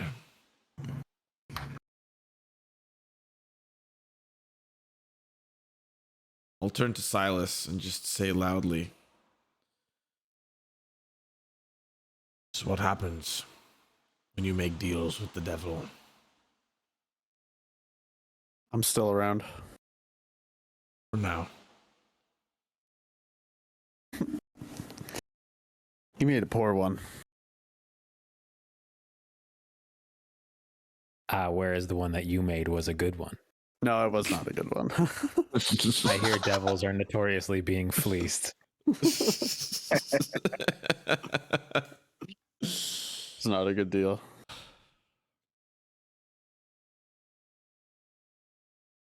So as you guys are kind of taking your stations and just getting used to the seats and whatnot. Also, I'm going to be sending you guys some stat blocks in a bit, but the Mad Maggie just kind of looks up at you guys and just goes, "Oh, I did offer a weapon. Silvered, helps you fight demons, helps you fight devils. Any preference?" Is there one for wizards? I can get you a dagger, a sword. I'm not really. I don't really fight with those things. I might be able to put something to use. Do you have a mace or flail? I can get you either. A mace will do.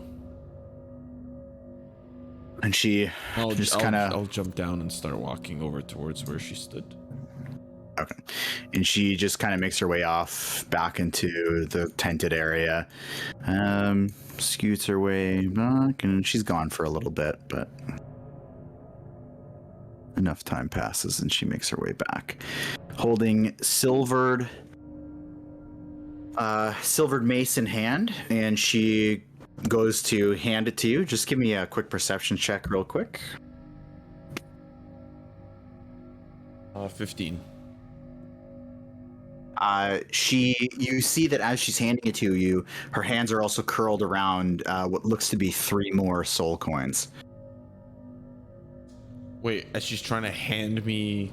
She's got her hand like around the base of like the fucking shaft of the mace, and she's got 3 soul coins stacked up.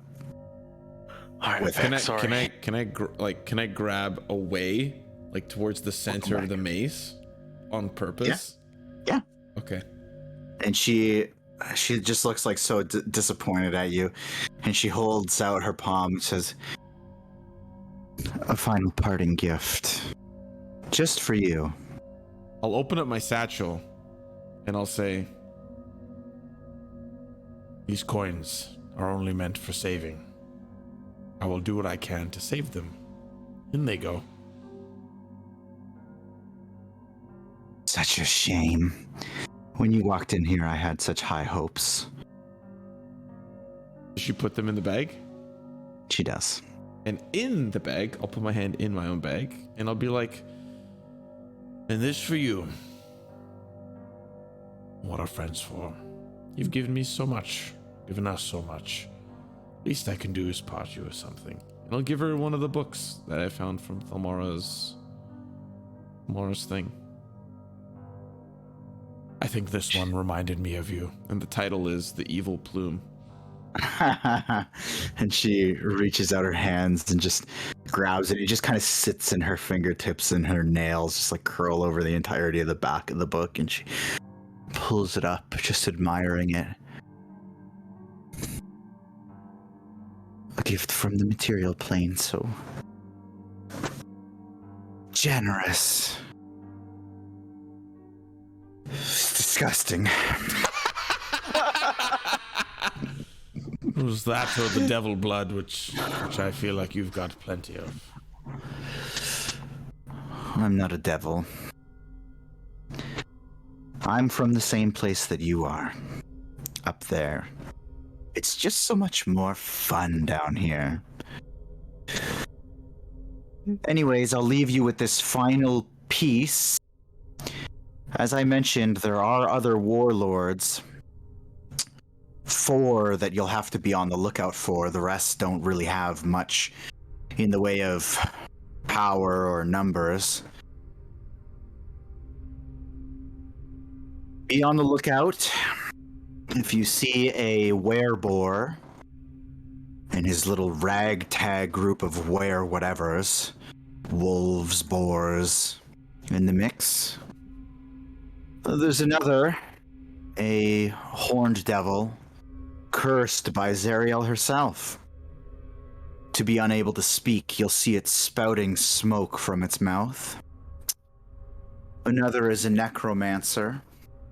She has an umbrella made of bones, hard to miss. And the last, a chain devil. Those last 2, if you come across them, or worse, they come across you, you may be best just to run.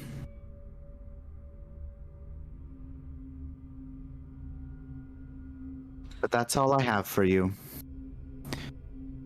I hope you enjoyed your stay. One final question, Maggie.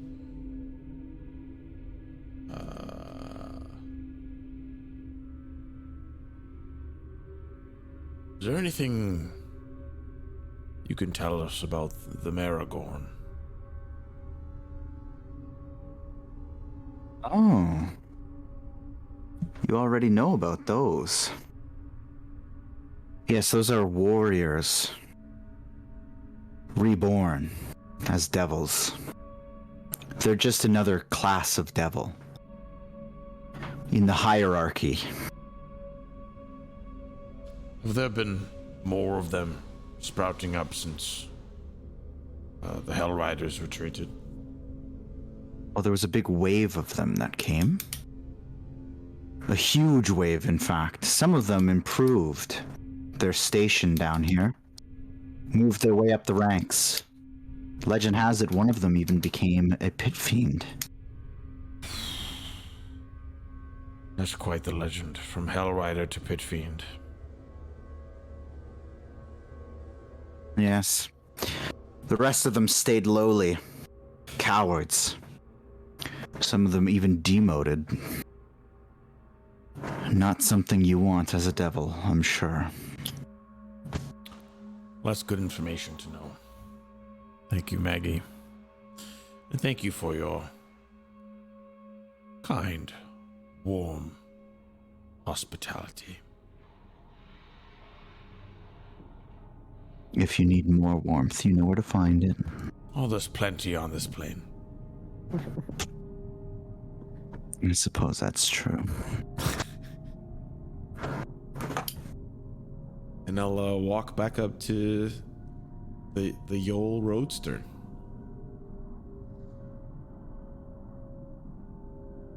I'm gonna rev the engine. So you Move the shaft in the slot forward and then backwards, and then forward and then backwards. And it does. It just goes like it pulls you forward. It's like a very, very satisfying, just powerful machine. And the red caps and the mad caps, they all kind of finish putting on their final plating. The scavenger looking very deliciously spiky. The one that the other one, the tormentor, looking spiky. Yes, sorry, vice versa. And then the other one, just this super thick, like basically a foot of just plated armor, just stacked all the way around this thing, giving you guys a little bit more cover to hide behind in your harpoon seats and your driver's seat.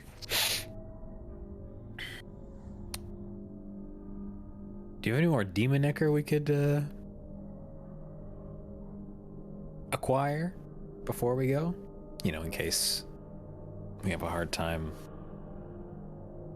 killing more demons or whatever. Give me a persuasion check.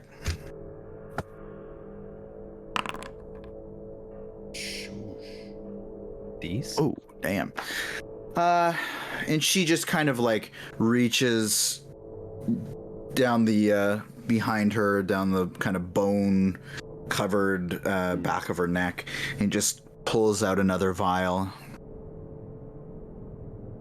You've been so kind to me.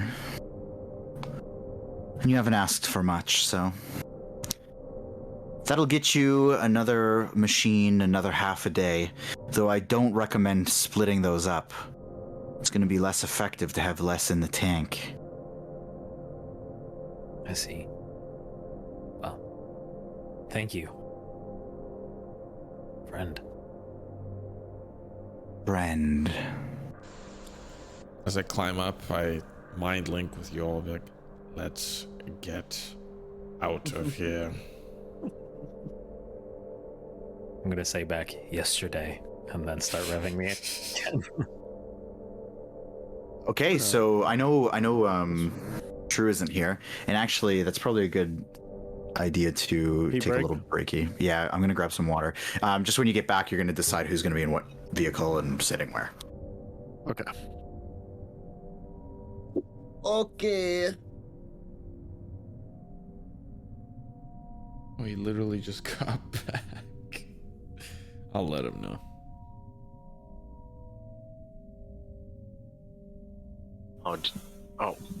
Did I start a break? Yeah. It's alright. I'm dealing with 2 sick people at home, so. That's okay.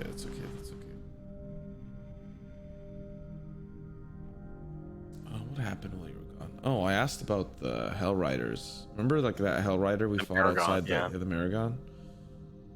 Well, she told me that one of them became a pit fiend, which is crazy. That doesn't sound too good. Oh, a hell rider that became a pit fiend? Jesus. How far have you fallen? Torm ain't looking out for your ass. Oh, Or how strong did it get? oh, you missed it, bro. I don't know if when you were in or out, but Roger's in my car. Yeah, I heard that shit. I was laughing. And when he revs the engine, it goes, "Arr!" Oh my god. Art.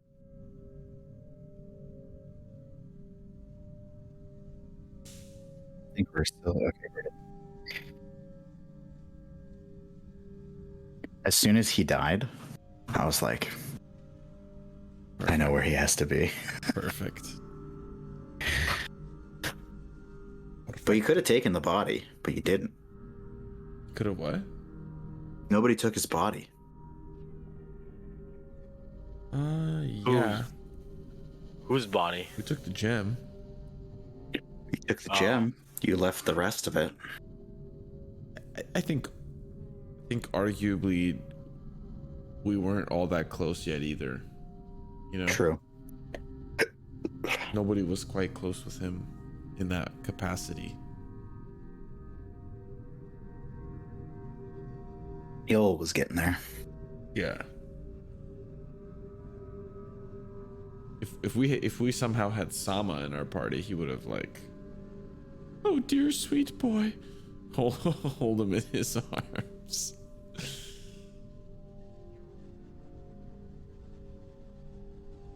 We never checked on Sama. That was such a weird thread. It was so weird. People coming in, asking for a box, then paying for the box, and then leaving. So weird. And we'll never know. Oh. Yeah, I remember that.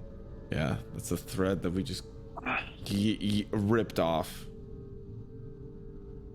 I remember, Phrank. Don't think I'm letting you get away with anything. You're not gonna slip anything by me anymore. And if it slips by you, it'll land in fucking True's Google Doc. That shit is meticulous. Oh, he's opening it? Frank's opening it? No.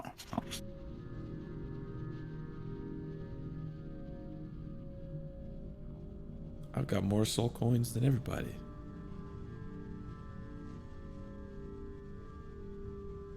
For now. No, I don't know. Until you become a pit fiend. Until I become a pit fiend. Yeah, Silas the pit fiend. Who's thought, also like, pit who's fiends also have a to be- demon. Also takes DMT or whatever in mushroom form. Hell yeah. What are those drugs called? Psilocybin. Psychedelics. Psychedelics. No, psilocybin. I was listening to finishing this Joe Rogan episode with Mike Tyson, and literally a quote from it was, "The world would be a much better place if everybody took mushrooms once." I mean, I know we're on stream, but I would love to, but I would be too terrified Yeah, because it can like change your brain.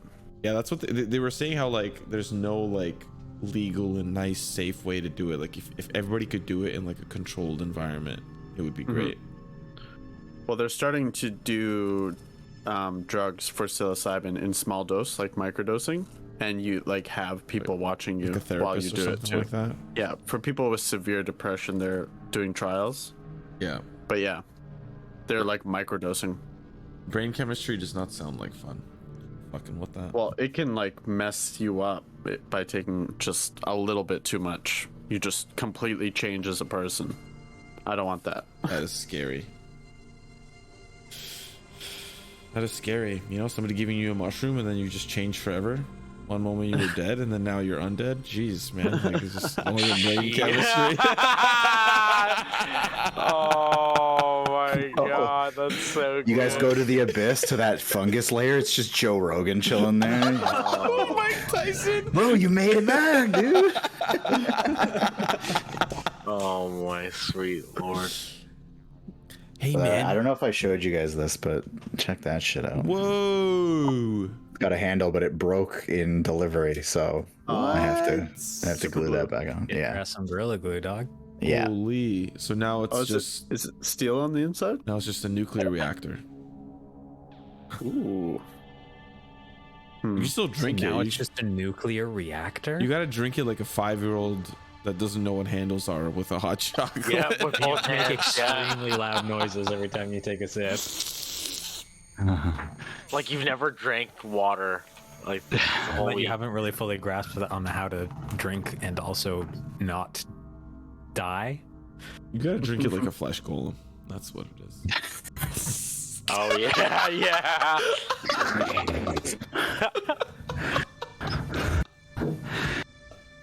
That's actually Kenneth's favorite joke now. He hands me his water bottle and I pretend to drink. I go, and he fucking dies laughing, dude. It's his favorite thing. You're a flesh golem now. Okay. Right, he is. Look at him. I was kind of hoping you guys would take the bikes because that would be, fucking cool. I but- want the bikes for cool factor, but Mhm. Then we would unironically be the Hell Riders. I mean, you're gonna. Well, yeah. I mean, technically, yeah. Wait, we should come up with a name really quick. Can we do that? Or is that going to take too long? That's gotta be an RP. it's gonna take That's a gotta be goddamn. I was going Be to an take... RP. It has to it has to be triggered by RP. It's that's the meme. That's the meme in D&D. One of the ongoing memes, like, did you name your fucking group yet? Well, anyways, let's I have never had a named group. never. I mean, with Fandelver we didn't either. So No. Oh, The natural 20s.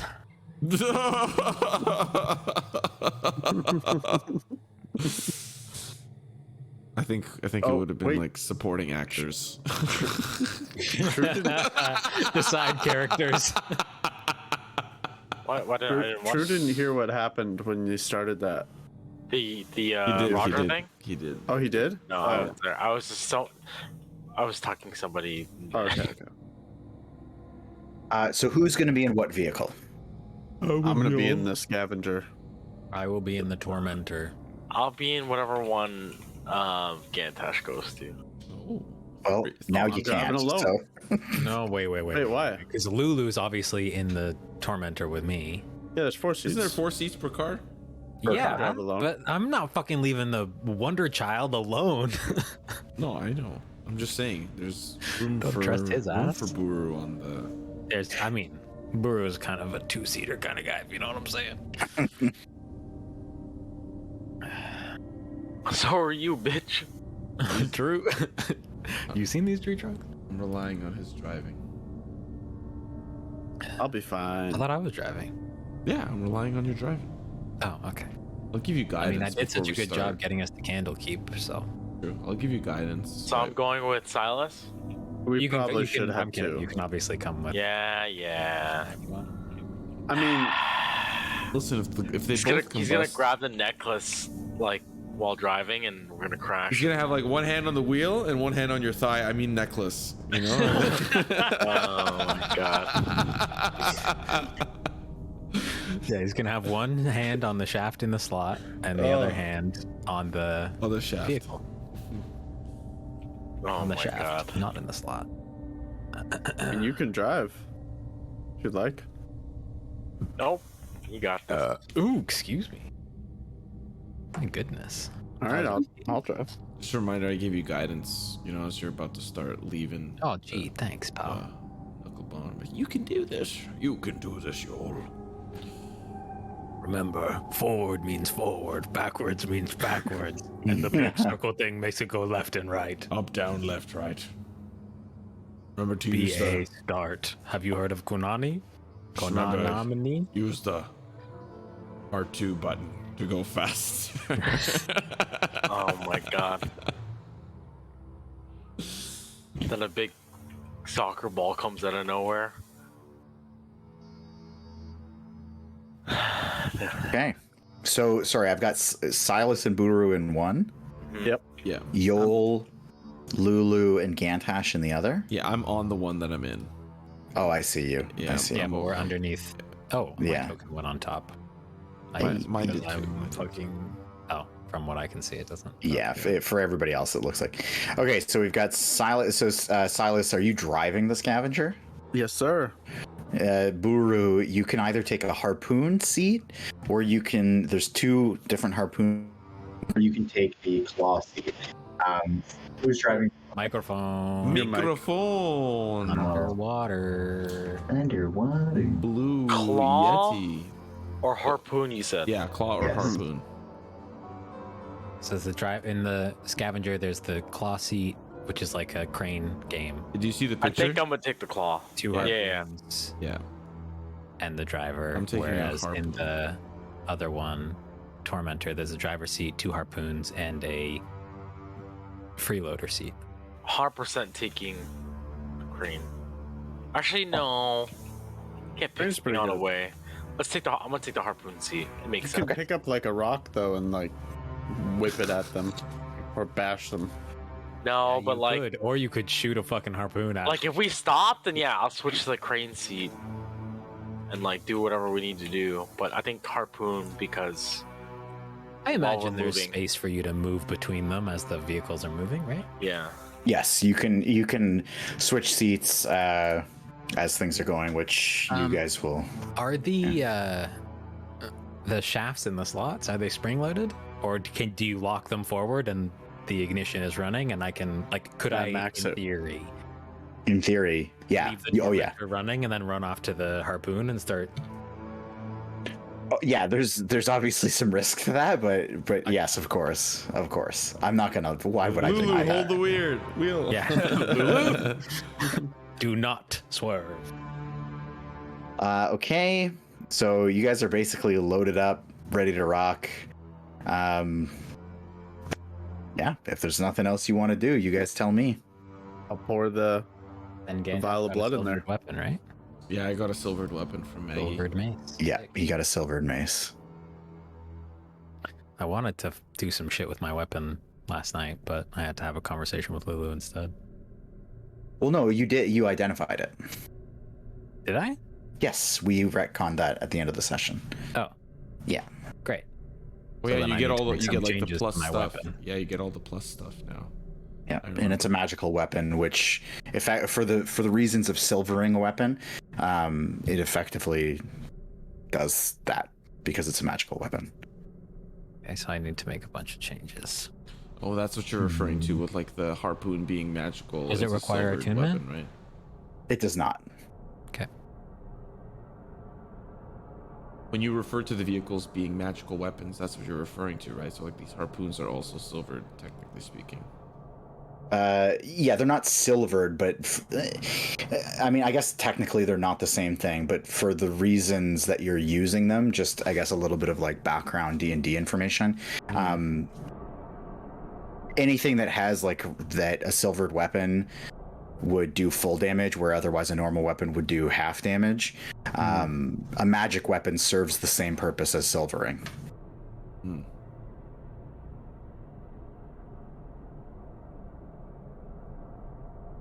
Okay, remind me again the effects of this identified weapon that I have. It is a +2, which adds +2 to my attack and damage rolls. He's a correct? +2 weapon. Yes, that is the weapon that came out of the stained glass window. Mhm. That thing's +2. Yep. So it is magical. my Literally, God. as written, it is a +2 copy of whatever that person is holding. What the So- fuck? I guess it doesn't matter if it's silvered because it's effectively the same. Correct. I will likely need your DM powers to add the mods appropriately, but we can do that after this session. Sure. Okay. rev your engines. Oh, I've been revving, bro. Okay. So Your demon blood ready. Yoll, you dumped a full vial in.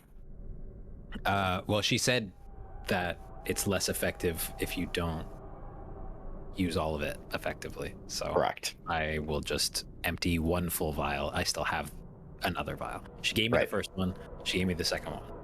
Yeah. So I will dump the first one, all of it in. Okay. And for you, So mine was different. I don't know if it was a vial, True. It- that you It gave was. me. It was a vial of demon ichor? Okay, I'll dump the whole thing, yeah. Okay.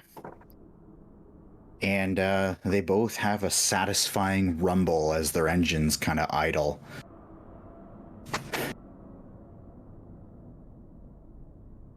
Are you taking off? We didn't really decide on where we're going, but we're going to the volcano, Yeah, right? we did. We're going to the hill. We're going to the hill that Lulu leads us to. We don't know where it is. Lulu knows where it is. Why are we going to the hill first? Because the hill is where the people who know where this Blister Palace is. Yeah. And it's before the river Styx. The forge that you want to go to is on the other side of the river, which we have no idea how to get through. Yeah, crossing the river is going to be a tough one. Hmm. Unless we can get So these it's on things the way, is modded what you're with- saying. Technically speaking, yes, it's on the way. Technically speaking. Gotcha. Can we get these things modded with wings? I just assumed, like, as a player, thinking, you know, this guy might help us. Yes, Simo, you're saying it's not going to be easy, but, you know, I feel like going into a prison will be quite difficult. I just think going to the place that we know where it is probably a better idea than venturing off into the desolate wasteland and figuring out what happens next. Well, not the wasteland, but the forge. But yeah, I know what you're saying. We're gonna die going for the sword. We're not Well, going it's for not, it right we're now. not going for the sword. I know. not going That's for what the I'm sword, just. yeah. That's what I'm saying. Like, we're just trying to figure where it is. Where the blister or whatever thing is. Yeah, And All I'm right, sure let's- something interesting will happen between now and then. for sure. Well, I'll turn on Google Maps and I'll. Yeah, just do some non-lethal damage to a demon and ask it how to cross the river Styx. You know, it's no big deal. What the fuck is this name of this don't hurt fort me. again? Knucklebone. Something like bone, knuckle bone. bones. I wrote nickel bone. Wow. Look at this graph. Look at this Avernus map.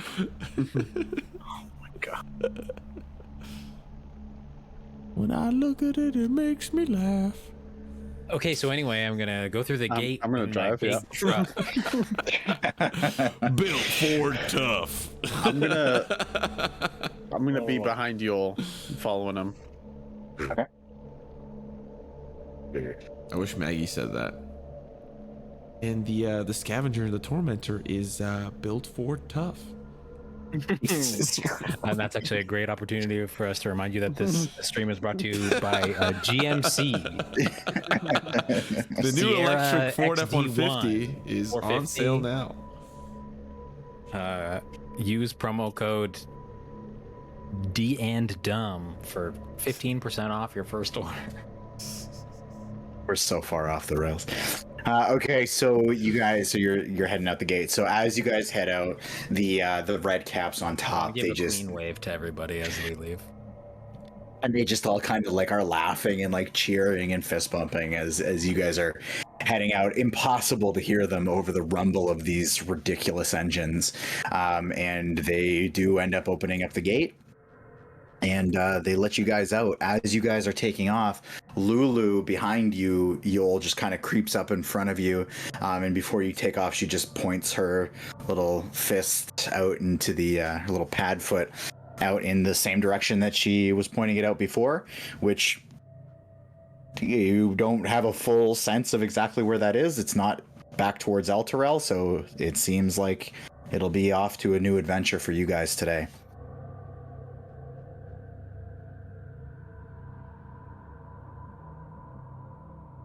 I'll look behind me to make sure that Silas is close, and then I'm gonna fucking I'm gonna let this baby rip. See what Okay. she can do. Okay. Tell me when this thing loads up for you guys. Nifty enough. 99. Hold on to your fucking hair, 100. Gantash. I'm here. Yep. Okay.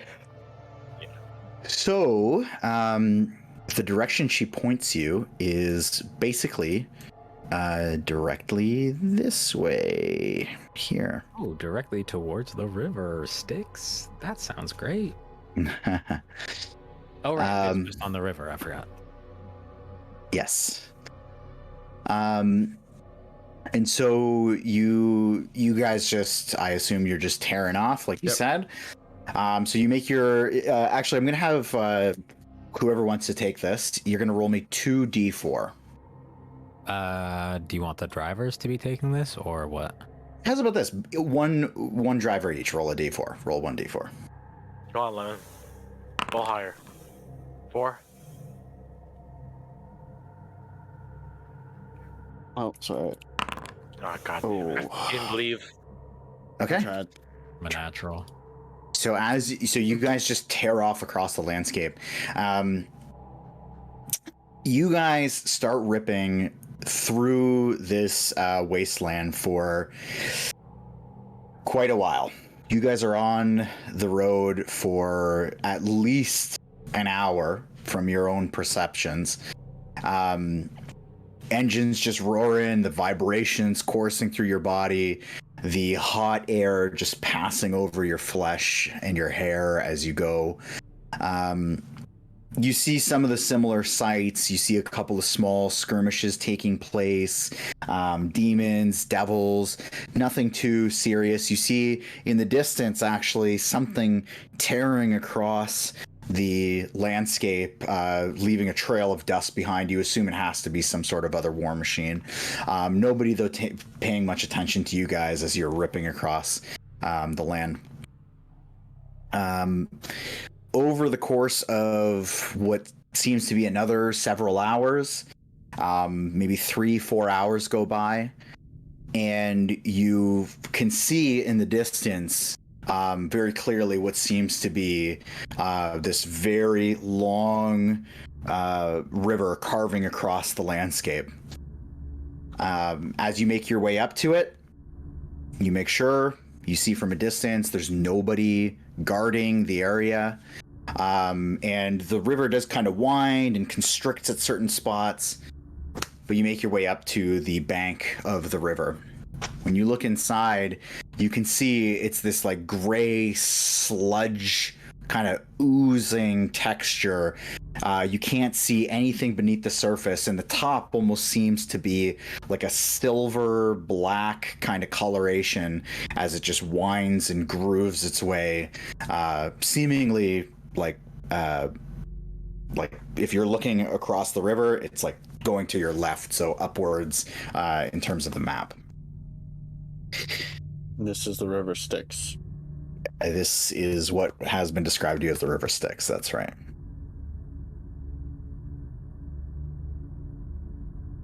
And so we're just stopped in our tracks? I mean, you just made it to the bank of the river. The other side of the river, you can see is this big carved hill that basically you can see on the top of it. There's this massive tree. Doesn't look like there's any leaves or anything like draping off of it. You can just see it's got these thick branches that you can't really see through, but it stands about 200 feet up in the air. So you don't really get a great view of the tree. You just see that it's there, and there's this huge hill that's been carved up on the other side of the river. I look back to Lulu. Is that hill? And she just like looks down at her hand, still pointing at it, and she just goes, "I think so." I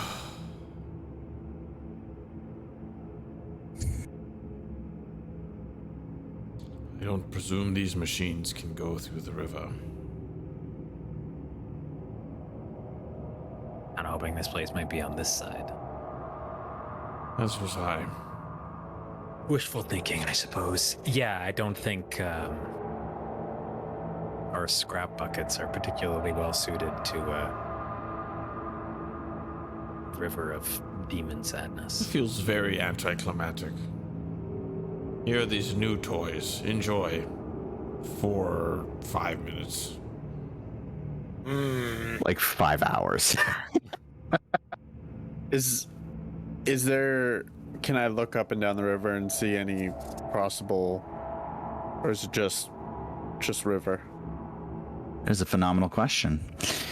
You can see down towards the south that there does seem to be some sort of structure that's towering across the river. Like a bridge? Like a bridge. Like a bridge. Not a bridge. I'll just Like- rev my engine Mhm. to get their attention and just point to the south if they notice me. I choose not to notice and drive north. To that big pit fiend up there. So what? We're like here? Ish? Yeah. Okay. Oh, And how far south do we see this? You won't call it a bridge, so I won't call it a bridge. You can call it a bridge. It's the closest thing you're gonna get. It's about it's not too far off. Maybe a kilometer away. I have a feeling, being one of the few bridges that probably exist on the river Styx, that it's not going to be isolated.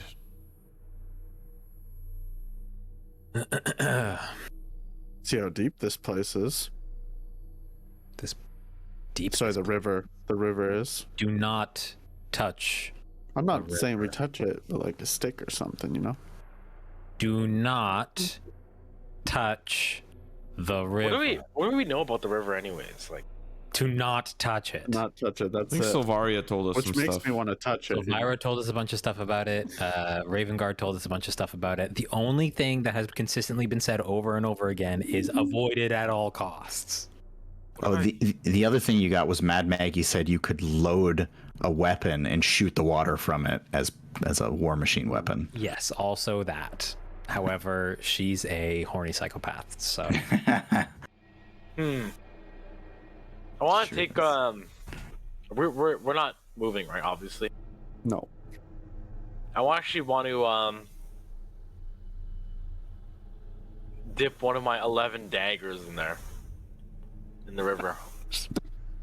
as he walks up, I I'm didn't just gonna touch keep it. saying, "Do not touch the river.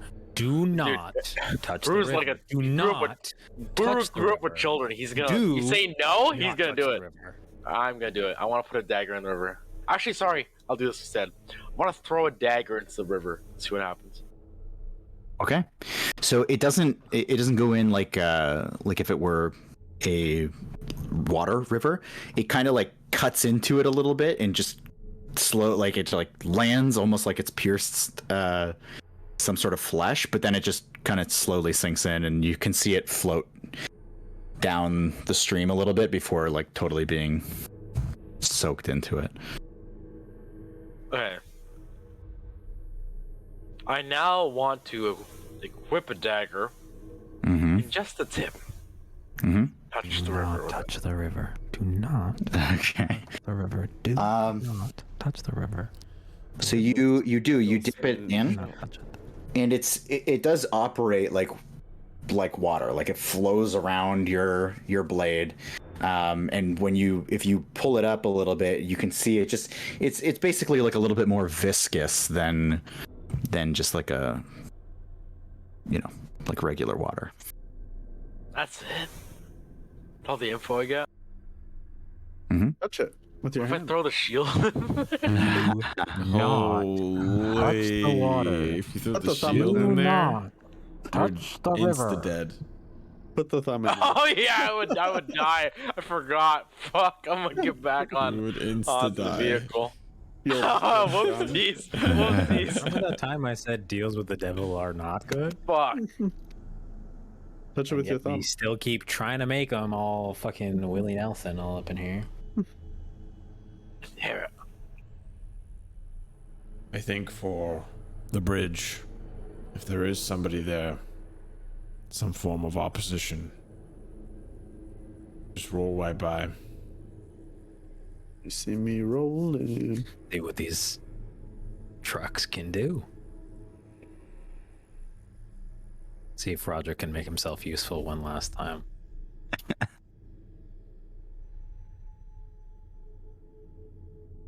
At our service, after all. Yep. I'll wait till Brewer's back on, and I'll spin out and drive south. You're a little burnout. You fall in the river? The whole You truck? act like it's got like an actual gas pedal. It just has. I know, it just has lid. go forward stick and a go backwards stick. But if you slam that gopher. If you slam it, yeah. If you slam the shaft in the slot, Yeah. All right. So you make your way down, and as you get closer to this kind of bridge structure, you see it is a totally black structure and as you make your way closer to it, you can see it seems like it's a little bit pieced together. It's not like one big flat surface to the bridge, and closer and closer you get, you see that it's almost like vines basically, but pulling right up to it, you can see that it is very clearly like attached, like one side to the other, clearly made to operate as a bridge of some kind. But it looks almost like a mix between like a natural but metal construction of some kind, like a tree that's been bent over and folded and bent to somebody's will, and it's made of metal. More than wide enough for your vehicles, probably wide enough for both. like both abreast. Yes. What type of metal is it? I'm just Probably kidding. the same kind I'm of s- I was metal as kidding, the I'm sorry. chains. if I had to Demon guess. aluminum. Demon Yes, aluminum. you are correct, Krepe. Actually, devil aluminum. It's pretty light tree, huh? Aluminium. Devaluminum. Demon. Are there any living things or sentient dead things in the near proximity? Is anyone around? No, but what you do notice from down here, as the slope of the hill has crested down, you can see that there is a pathway up the hill that actually leads down to close to where you're at. And along the path, there are actually more of these trees, much smaller than the one that you saw on top of the hill, but there's more of these trees just kind of lining the way up the path up the hill. We obviously can't really get like a great look at them from where we're at, right? Like we need to be a little bit closer to get. I any can finer see details. things that are up to 1 kilometer away as though they are 100 meters away. Yeah. Is there anything about these trees on the other side of the river that look suspicious? I am, just for quality's sake, I'm going to give you a perception check with advantage. Okay. Just in case you're wondering what I'm talking about, the aspect. Perceptionis. Perception with advantage. How's a 20? Pretty good. Oh, dirty. So you see these twisted trees. They are quite thick with their build. None of them have any types of leaves on them. You see, though, on each tree, you can make out at least maybe 30 of these trees from where you're standing before the hill kind of like they peter up the hill. Each one of them has a body on it. Oh, Wow. I knew there was something sus. Body's wearing armor. Yeah, actually, you can see a little bit of armor from where you're standing.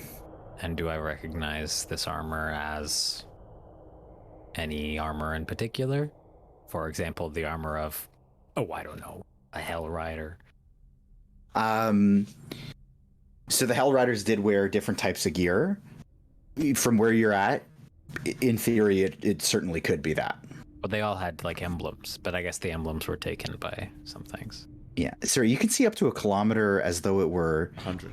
100 You can- feet. So this says you can see up to a mile away, Oh, and able to discern even fine details as though looking at something no more than 100 feet away from you. Mm-hmm. But I don't like the Imperial system because it doesn't make any sense. Yeah.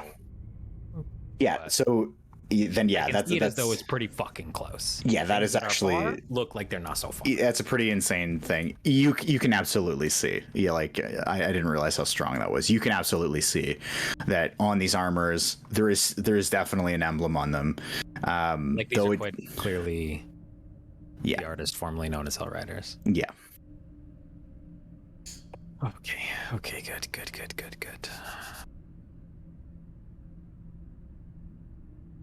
It could still be nice. I've got plenty of spare the dying for everyone. I'm not sure that the people we're going to encounter would classify as dying anymore. I hope so, which means they're still living.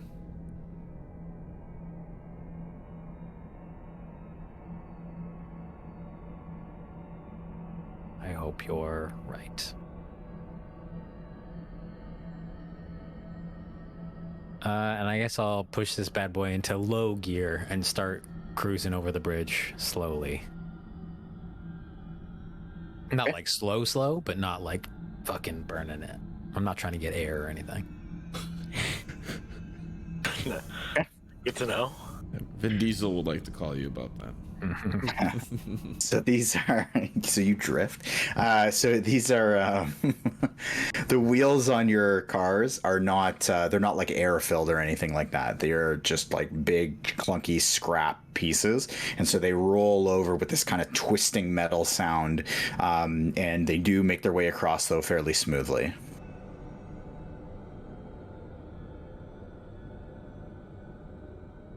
I'm following too. So we have crossed the river Styx. You have crossed the river Styx. That's great. That is fantastic. Now we can... Because,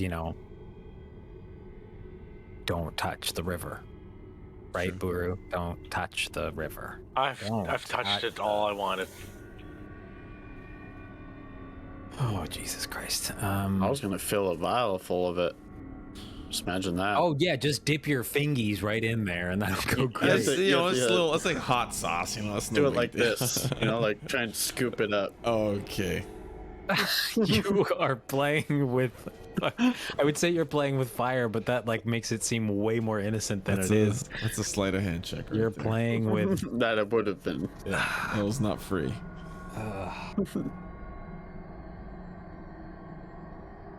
I guess once we get close enough to the trees, I want to ask. I don't know if that's where we're driving to, but I'd like to ask Yoll to stop, or if we get close. I mean, once we get to the other side of the bridge, I think I'm probably putting her in neutral for a moment. Because on the map, the trees, they go literally so far off the hill. It's literally just from the top of the hill to all the way over here. It's like tree. How far south do we go? I'm thinking you said only about a kilometer, something like only about a kilometer. Yeah, don't worry about the dimensions of the map. No, I know. I'm just thinking about reference point for what is behind us and what is in front of us. Yeah, so behind you is the river, and in front of you is this pathway of trees, which you can see, by the way. The trees kind of start out fairly spread out, and as the path goes up the hill, they kind of tighten their way in, and they just make this very kind of narrow path. And each tree has its own body on it. Correct. And the trees, do they start at the bottom of the hill? Because on the map it shows that they just go hella far. No, they you're getting into it kind of in the middle of the path. They don't go quite that far. To scale, they definitely don't go quite that far. They go probably another 30 trees to your right, and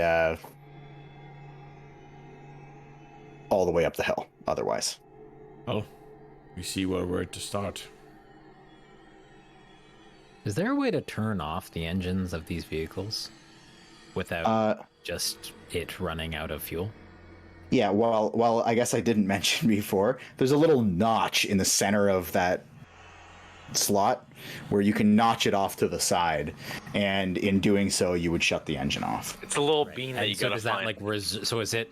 I'm thinking of effectively. There's like a little receptacle of. I can't believe I'm engineering this in my brain, but there's like a Starter? receptacle of this demon ichor that's dripping itself into the engine to fuel the engine, and the notch like effectively seals the receptacle. What? So the receptacle stays full, and then Well- when you unnotch it, then the receptacle will continue to fuel the You engine. don't need to pour another vial. Yeah, think of it more like a gas tank. You don't see the receptacle filled. You just poured it in, No, and I'm it's just working. Like I'm talking about like the inner workings. The Yeah, inner- you can't see it, but I mean, if the engine's off, it's not burning. My question effectively was, do we still have what's left over if we've only been You doing do. it for an hour or two? From your perspective, you would, because once you slot it over, you can see the flames start to kind of dwindle down. It's still got a hot engine, but the flames are they dwindle out. Once he puts it in pause mode, In park. I'm gonna get off the vehicle and start walking to the first tree. It's like, Except for you got wobbly legs after that. Like that was not a smooth ride. yeah, I'm walking with purpose. You still have to get your land legs. It's like you were just Yeah, it's In like space. I hit my shin just- on a you just coffee table. You know, I'm just over like, to Point Peely. Legs are numb. No, it's like you just spent an afternoon on Lake St. Clair in the rain, that sounds nice. and you've just hit the dock. And you're like, fine, you can move, but you just need like a sec to sort of get your I shit. understand where that reference came from. I get it. I get it now. So, you make your way up towards the path, and you can see that there are there is a body hanging, and you can see it just kind of like writhing and kind of twisting. And as you make your way closer, you see something attached, this small, like flesh-colored winged thing attached to the front of its shoulder. And as you make your way closer, give me a nature check. Anyone that's going with him, basically, which could be all of you. I am going with them. 6. A nature check? Nature check. Nature only? No other options? 6. 7. All right, Fuck. Silas, what you got? So smart. So as you make your way up, Silas, you see the thing that's attached to him, and it's actually you recognize it as a sturge, which is basically like a giant bat. Well, not giant, like a giant mosquito, a little smaller than a bat.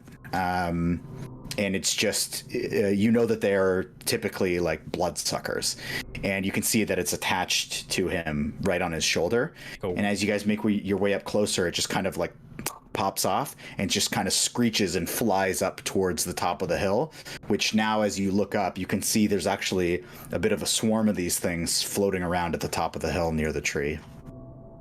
So the first tree that we get to, Mhm. does the person look alive? Definitely looks alive. His eyes are closed, and he's just kind of like writhing and squirming as he is impaled on the iron branches of this tree. I want to. Something put him I there. want to like facing the tree. I want to grab Lulu and like put her in front of me so she's looking behind me. Explain to me, like, okay, so it's not as nice as we maybe might have hoped. So just.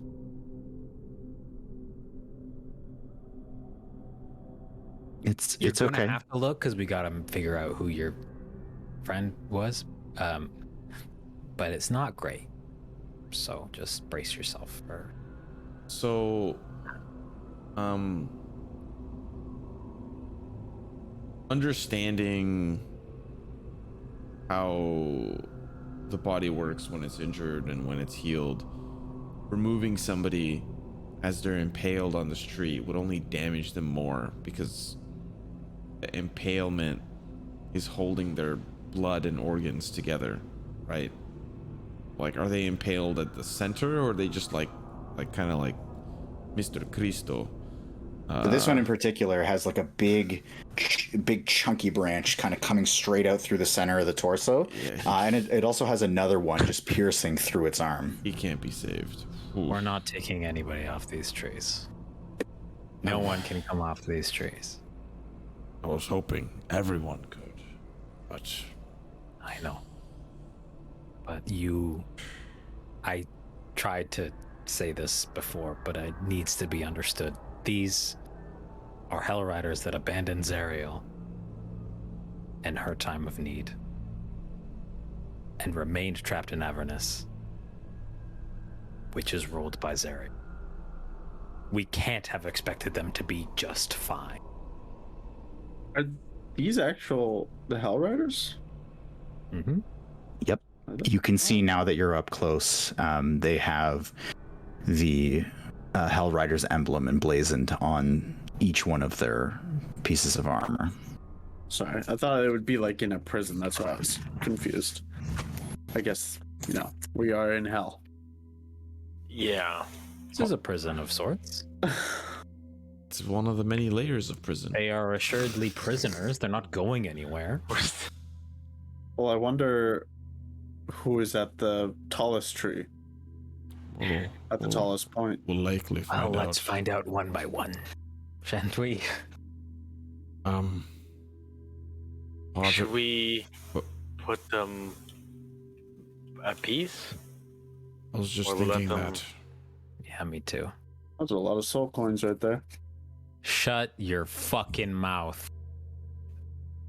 I think it'd be a fun experiment to throw you in the river Styx, huh, Silas? Yeah, you're already dead. How are you as a swimmer? You're a Adam? demon, right? So you'd probably float.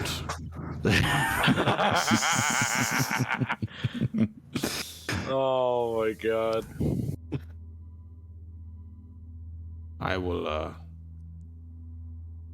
suggest we put them out of their misery. I will do it swiftly. The one that's right in front of us, I want to ask it. Can you speak? And it just continues to just kind of moan and writhe, and you realize like this sound is permeating from all around you. Like you're in the middle of these trees now, and so each one of them is moaning and writhing, and this one doesn't give you much in the way of conversation.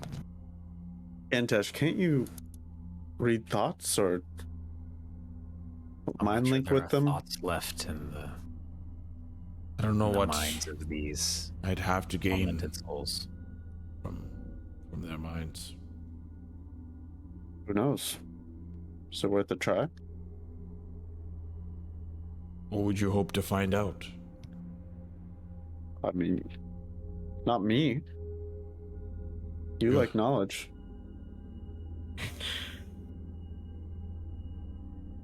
I don't I think know something. I don't think these individuals have much knowledge to share. Knowledge that I need. They were once Hell Riders for Zariel. We're about to go speak with one. And very clearly they are no longer. Once were. And I guess at Saying this, it can't hurt to mind link. I think it has to be a willing creature, doesn't it? No, it can just be anything. Can I'll it? just mind link with the dude hanging out. Literally. Can you hear me? And you just don't even hear anything in your head. It's just the noises being made, mostly verbally. Nothing. And I guess I'll just begin casting Toll the Dead. Hold on. I want to, as he starts doing something, I want to like put my hand out to him. We can't reach them. I'm thinking out of character. We can't really reach them. They're high No, up on I the know. trees. I'm saying in character though. Like as you're casting your spell, I want to like stop you from doing so. I don't know if quote unquote relieving them from their misery in hell is going to do anything for them aside from have their souls lost in the abyss forever.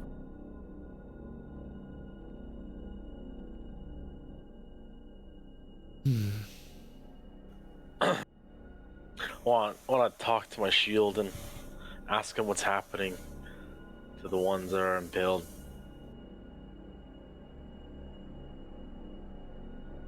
Creative fate.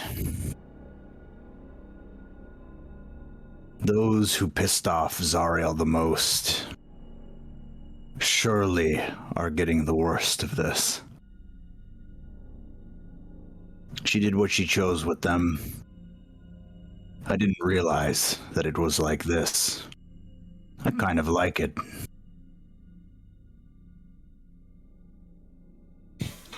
Well, I'm just gonna turn around and look away.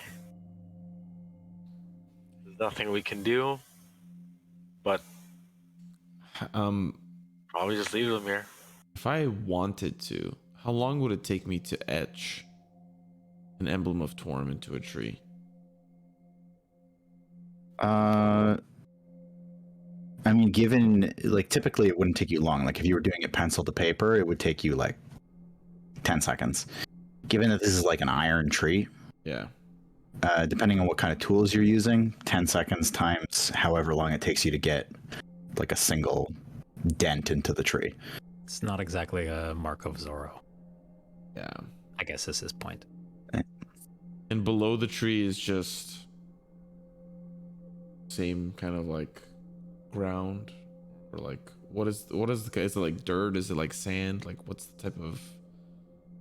Yeah, so it's arid, like it's like a desert kind of. Yeah, like a desert, but it's like more red, like it's tinted red, which from your perspective it could be red because of the like roiling red skies that are persistent everywhere, just reflecting off the ground.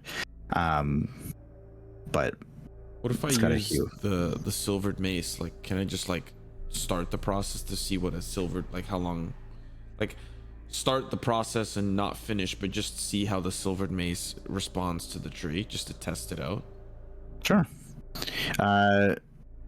Yeah, I'll say like you just swing into the base of the tree where you find like a relatively flat spot, and it leaves a decent dent. It's not like if you were hitting like a wooden wall or anything, but you leave a bit of a dent in there.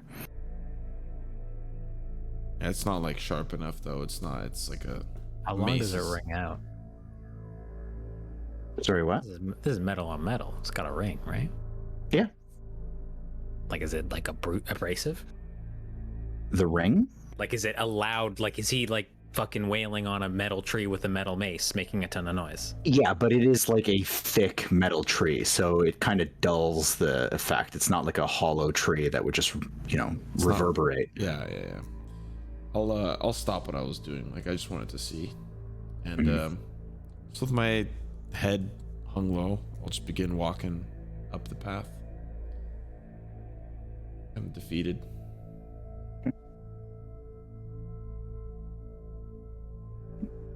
As you go, every couple of trees that you pass, another one of these sturges just detaches from a body. You see a little trail of blood come off of one of them, connected to their mouths, and it just flies up to the top of the hill.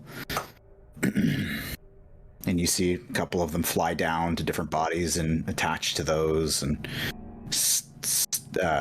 grab on and attach and start sucking blood from some of them.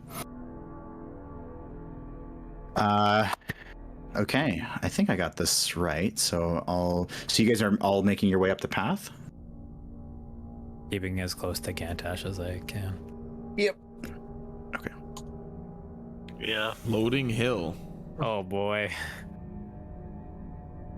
Razor Hill. I'm in darkness. Yeah, me too. I'm not. I do not own a token with I vision. can see clearly. I can see now my token. Oh, I see. I can't see. Whoa. Okay. that the sturges have gone. I can see clearly now. There's lots of fucking trees around, and all of these have a motherfucker. Shit, that's a lot of I desert. can see now. Yeah, I'm fixing it. I'm getting you two, Buru. I can Cool. see. Everybody good? Actually, Gantash, I gotta fix you here, buddy. I can see. There you go. Oh, you're giving me the whole shebang. Yeah. Oh, I don't have the whole shebang. I only have. Well, not the whole moderate shebang. I got like 100 some feet. I got some. You 60 guys feet. got 60, yeah. So just so you know too, this map has a grid on top of it, but there's the actual movement grid underneath it. So just go with the actual movement, and if you need to take measurements, you can take measurements. Otherwise, Okie So- dokie. as you guys make your way up the hill, it's a bit of a journey, but you make your way up to the top, nearing the top, anyways, where it does overhang a little bit over the river Styx. The air is quite hot up here, and the giant tree at the end of the path, you can see maybe it's about 50 feet up. There is a single solitary body hanging there. Does look quite a bit different. The skin is a lot more pale on this one, and again, every one of these trees on the sides, you do see another body hanging or attached to it. The sturges seem to be like just constantly clinging to this one and then flying off to the other bodies and flying back. You see a rough count, you see about 20 to 30 sturges making their rounds back and forth. I want to make it a point to say that like I haven't really been checking for the person. I've just been kind of Well, the only person who knows what the person looks like is Lulu. yeah. Just I feel I'm like a step or two I mean, ahead. it feels pretty safe that the person who plunged Zariel's sword into Never know. the earth of Avernus is probably the person on that big fucking tree over there. Maybe. Like, if she's granted eternal suffering to every Hellrider who's abandoned her, I imagine the one that abandoned her the hardest might be up there. With these sturges, Phrank, since I knew about them, are they like hostile? If they're disrupted because they haven't been attacking us this entire time, like because they're feeding, you know, are they passive? Yeah, they are typically hostile. In fact, they're typically more hostile than they have been. They seem pretty content and like they have a purpose that they're moving with right now. I would like to ready an action in case an action happens. Okay. If this swarm of sturges turns hostile, I would like to immediately drink my potion of fire breathing. Okay. Okay. That's good. All right.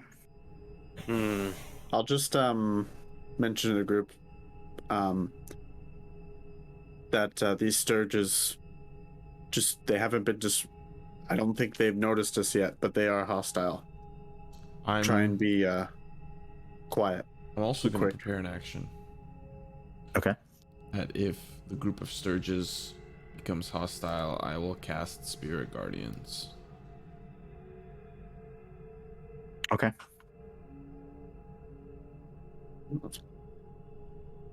Okie dokie. We're just leaving Lulu back here? Sure. I can't. She's coming. Sorry, she's We coming. can't control her. We can't Assume. I feel like just assume Lulu is on me. Yeah. Oh, okay. Yeah. For the most part, that's a pretty safe assumption. Okay. So you guys make your way up, Alright. and hanging from the top of this tree as you get closer, you see that there is a.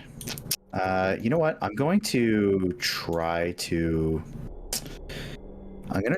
do this a certain way because I didn't exactly provide a good way to show you guys this. So I'm just gonna print screen if I can. Use your old snipping tool. Yeah. Snap.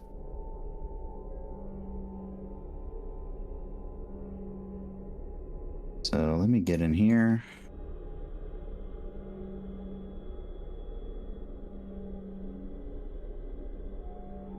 So that is, it's in the text chat. So that is the creature that you see hanging.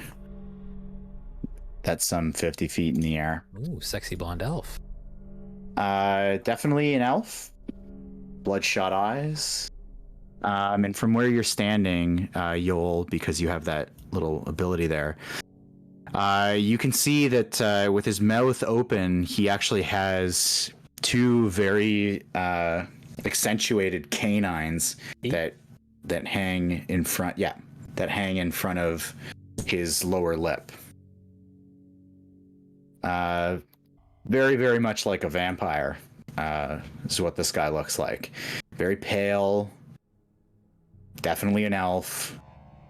And seems to be alert to the fact that you guys are standing there. And also has the Hell Rider's emblem? Yes, he does. Do you recognize this guy, Lulu? And she, like, kind of leans in fact, like, jumps off of you and floats up just a little bit. Doesn't want to get too close. Takes her in and... He's literally looking at her as she's doing this. Mm-hmm. And you guys 50 feet below him. And you can see, like, something kind of clicks with her, and she looks, and you can see her look turns to one of... from interest to one of just pity. And she when says... I see that, I want to call to the guy on the tree and be like, and what about you? Do you recognize her? And he just... I do. Lulu. And she just kind of like backs down onto your shell and just says, his name's Jander. He was one of the first to abandon her. Was he with the sword?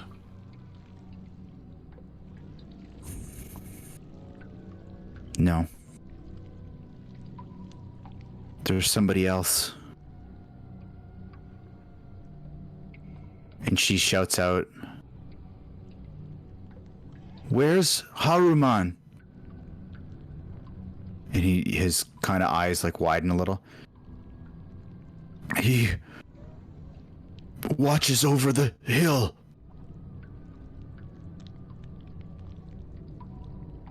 What? He's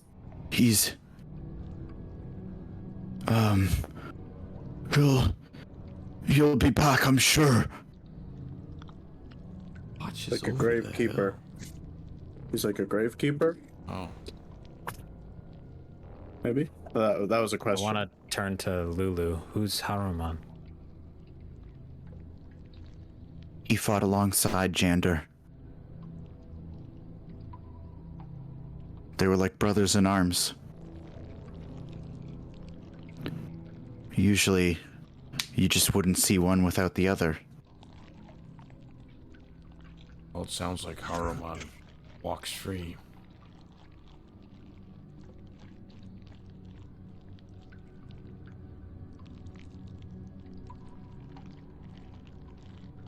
It seems a little odd.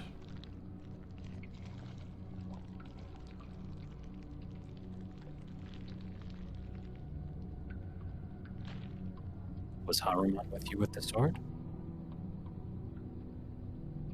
No, but I've been looking for her. She's not on these trees.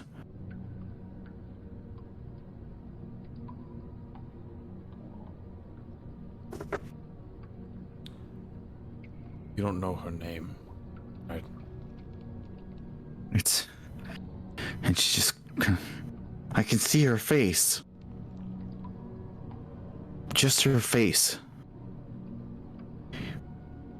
If she got away, then she should be here somewhere.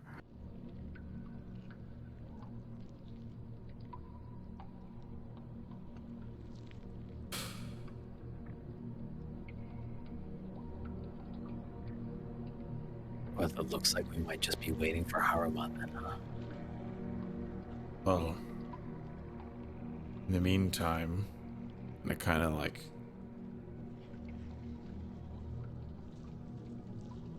Nudge my head over to Jander.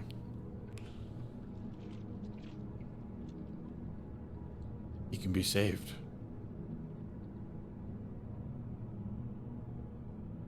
Are you wearing your symbol of... Wait, do you have a symbol of Torm? Yep. Are you wearing it on the outside? Hell yeah. And Jander just goes, You follow Torm.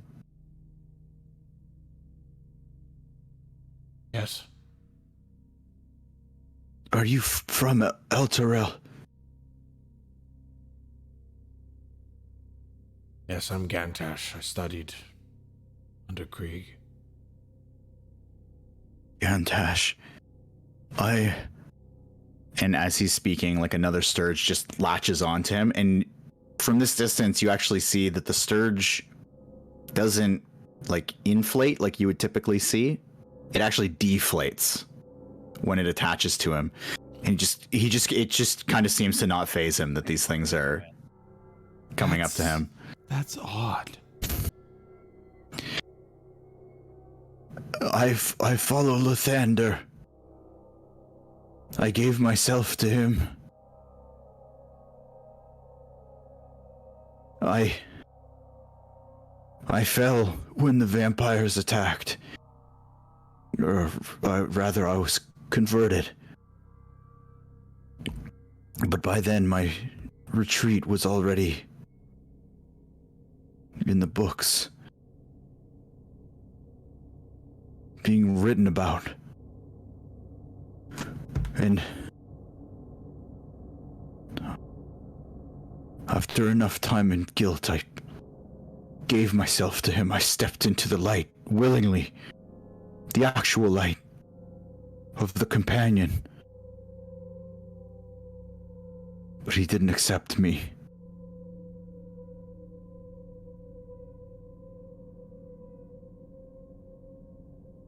He turned his eyes on me. And I ended down here. Do you think I deserve this? I don't know what you deserve.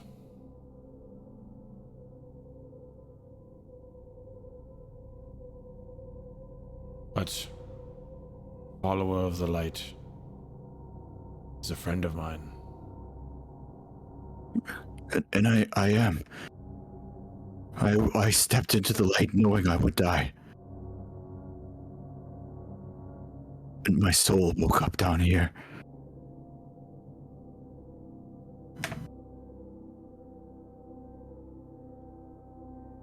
What are the Sturges doing to you? They're inflating him.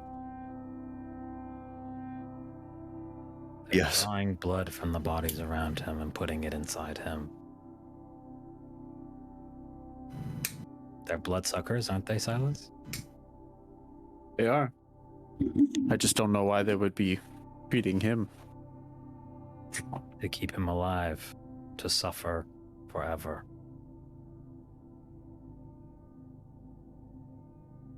I don't know what he did. But whatever it was, I imagine Zariel is not happy. Did no one ask him? And freeing I'm someone. just gonna yell up at him. Are you a deserter? Did you desert your comrades? Yes, I was the first. And what was your reason of doing so? We were dying. We were going to lose this war. It's endless.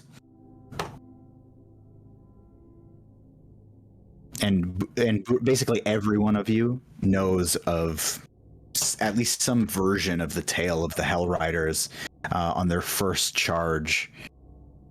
A lot of them fleeing.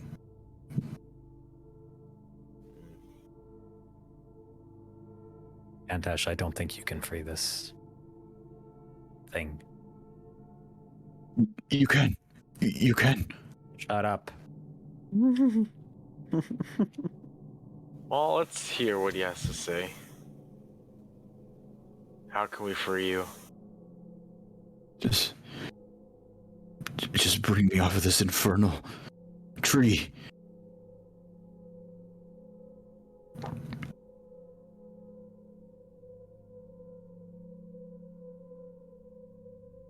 Why hasn't Gantash. Why hasn't Harumon done this? He stayed behind. He never left. He's just been watching you suffer in this onto this tree. He was like my brother. And he oversees all of us now. He was captured just like Zariel. Oh, he's a devil. He's worse. He's A pit fiend? not quite, but still, he's powerful.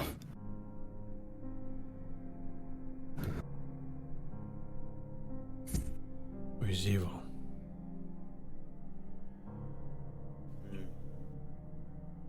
He was converted. He was given some sort of deal. I don't know the details. He just watches us.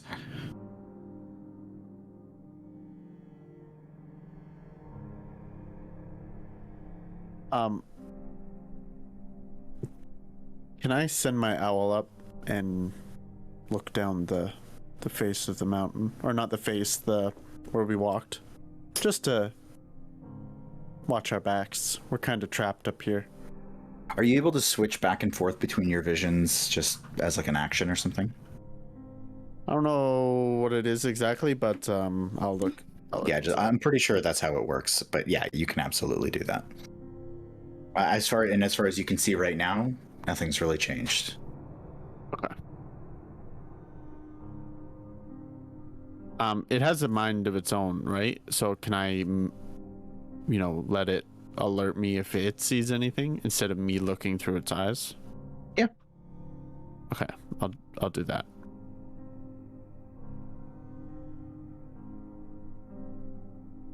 Sorry, carry on. I'm gonna have to agree with Yoll. I don't know if it's the best idea to let him down, but what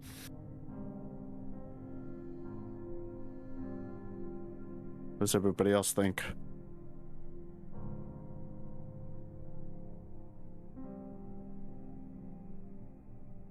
He's a follower of the light.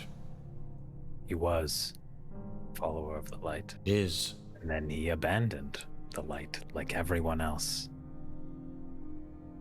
along this path. He still believes. Isn't that right, Jander? I'm only here of my own free will. I walked into the light. I gave myself to Lathander. And he deserves to be free. Lathander said no. I'm not He asking gave for help. himself to the light, and the light spat him back out. He does not serve your light.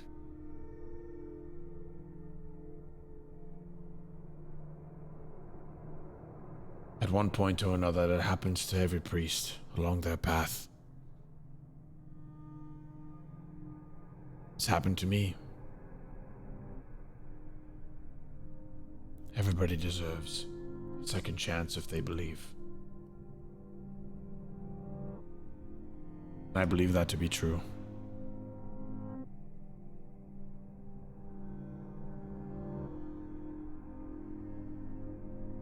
And I believe that to be a grave mistake. God, what do we do here? Time's ticking. I'm gonna put my shield and my mace on the ground. I'm just gonna plant it on the ground. Just like... I'll start walking towards the tree. Okay. It's definitely an intimidating looking structure. Twisted iron, barbs sticking out, very similar to the chains with the barbs on them. Not necessarily that kind of slick oil coating the tree, but the barbs could theoretically act as footholds. There's different twisted branches, and the bark, quote unquote, of the tree has rough grooves in it as well. I'll just look back to the group with my periphery, dust myself off and start climbing the tree. Old man. Okay. I want to know what Lulu knows about this guy.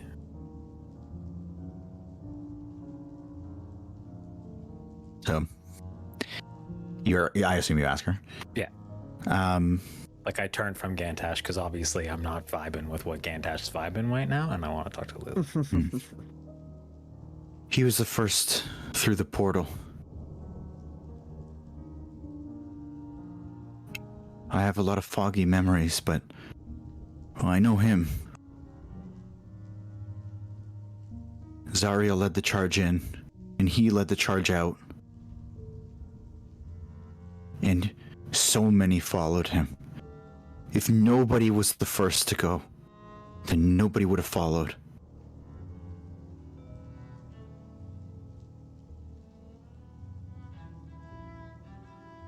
Well, he's the reason for the failure of the first charge of the Hell Riders.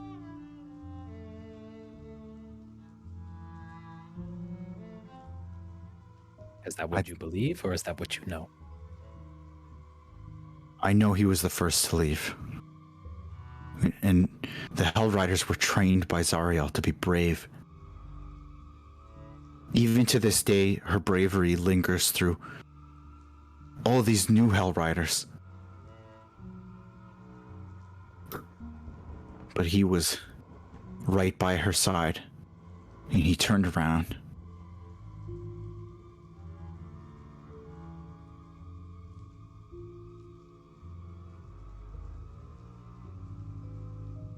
The pebble. That's What was that? the avalanche.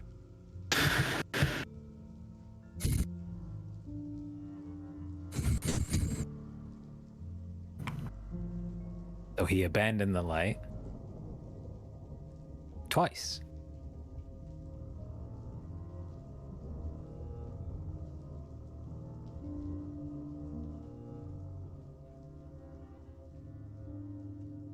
He abandoned the Hell Riders in their first charge. And then, begging for forgiveness after his monumental failure, he was spat out.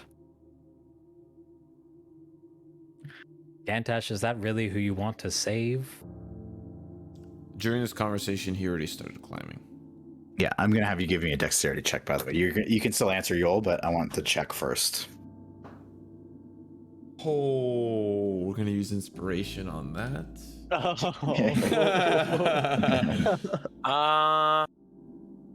I want to be under the tree while this is happening with my arms out. 12 is a little bit better than a natural 1. A 12? Okay. There's a pretty decent number of grooves and footholds and things like that, so you're able to make it up a good 20 feet during this kind of conversation. You clamber your way up. It's not quite a ladder, but it's not terrible either. It's not as bad as the chains. I'll also just answer back to you all, as I'm obviously exerting a lot of physical energy climbing this tree. Can't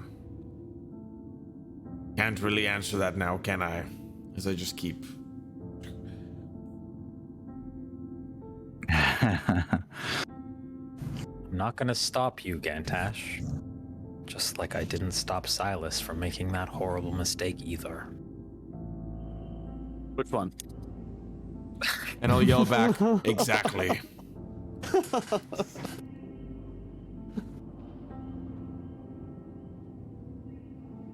This is a mistake, and I think you know that. You are desperate to save. There are things down here that deserve to be saved. I suggest you save your energy for them. Too late now, y'all. Turn around and walk back down the hill. You're going back down? Yeah, slowly, but I'm going back down. I might be walking. Okay. Okay, Gantash, give me another dexterity check. 9. 9. Okay, so you, as you're making your way up, getting up to like that 30-foot mark where the branches would start to kind of head out over towards where he's hanging, you take a bit of a tumble, and you are going to now give me a dexterity saving throw. 18. 18? Okay, so you are able to catch yourself on a branch before falling too far. You only fall about 3 feet, but as you fall, you kind of get a grip on something and swing and bump into the tree, right into one of the infernal iron barbs that pierces through your calf, and you take 8 piercing damage. Gantash? And blood drips down onto you, Buru, from his leg. I'm just gonna keep pressing on. I'm just gonna mutter under my breath, you know. Everything I do for Tom. Everything I do. Silas, don't you have a ladder? Everything I do for Yell Tom. back at him. I'm just gonna keep climbing. Okay. And I'll give myself guidance because I found out I can do that. So whatever next check, I'll be. What's the point of a ladder if it's not to use big? your guidance. Shit. Okay, so let me just see where everyone's at. Can I yell up to Gantash? I'm halfway up the tree. I mean, I know. Are you gonna need some help to get him out of there? I'm just in the zone. Everything I Dude, do. why I don't do you for just? Tom. Oh my god. Everything I do for Tom. Keep climbing. I'm in the zone. I'll let him do his thing. I'll say with that save, you're able to kind of gather yourself. You take that big chunk out of your leg, but you press on, and with your determination, you're able to get up onto the branches that start kind of clambering out towards him. So up another probably 10 feet, and you start making your way across. I won't make you make you take a check here because you're kind of in and amongst the branches. There's a lot of basically things to hold on to, a lot more now. So you're able to make your way out to him. He is kind of pierced about a good 15 feet away from the tree, like the base of the tree. And you're able to make your way over to him. You can see that the branches here, he's pierced in like a good 6 or 7 spots from pretty hefty sized branches. I want to prepare a reaction. Okay. Just if any one, like Bo Burnham, any one individual thing, any one thing tries to knock me down, I want to try to dive inwards towards the tree. Because I'm realizing that I'm at the top of this fucking hill. If something knocks me, You're still only halfway. Into the river Styx. yeah, I could fall into that river, right? So I want to got you. dive towards the tree if things go a little haywire, right? Sturges start flocking towards me, you know, whatever. I'm gonna like try to. Anyways, I'll start to. I guess I'll make my way over to him, or whatever that close capacity looks like. And I'll say, he turns his head to you too to like kind of see you coming. how do you want to do this? Just get me off. Just push me, pull me. I don't care. Just get me off of the tree. I'm gonna pull, and I'm gonna try. Well, he said push pull. Yeah. Well, pulling from where you're at, you'd be pulling him onto the tree more. Oh, I see. Yeah, I'm gonna try to.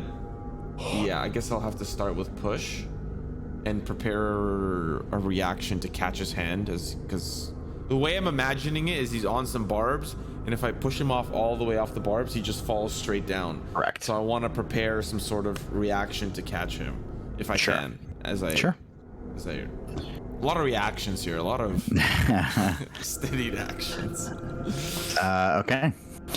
So, as you're doing that, Yoll, you're kind of cruising your way down the hill here, kind of peeking back, seeing like the impressive progress Gantash is making up the hill. You, my friend, are going to make a perception check for me as you're kind of just slowly making your way down the hill. I have a bird. I'd also like to, before I make that perception check, just one thing I want to say to, like, I guess the sound of Gantash hurting himself when he stabs himself with the barb. If that is acceptable. Yes, 100%. I'll just like look over my shoulder and say, those who deserve forgiveness are granted forgiveness. And then I'm going to keep going. And you said perception? Yes. Okay. You, with your spooky good eagle eyes. A spite? I think it ran out like 4 hours ago. You actually see about 500 meters away, just zipping around the sky, kind of in a weird, like, swooping pattern, some sort of giant wasp, and it's just kind of not directly beelining towards you, just kind of like swooping through the sky in your general direction. Is Lulu come with me? Actually, no. She kind of stays floating behind. Like, you walk away, you anticipate her just being clung to you, but she just kind of stays in place, just watching this scene play out.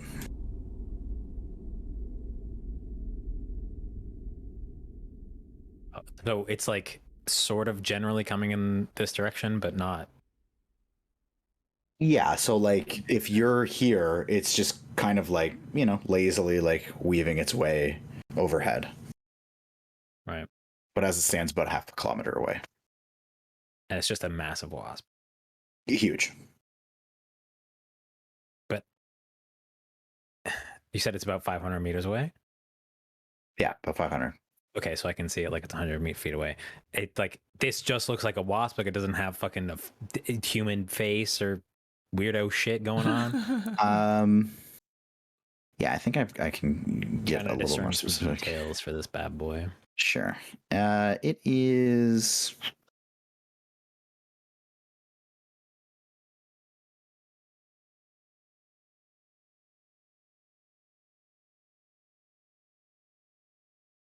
Yeah, so it's got it's primarily like black. It's got like an orange underbelly that's pretty bright actually. And this huge black stinger on the back of it.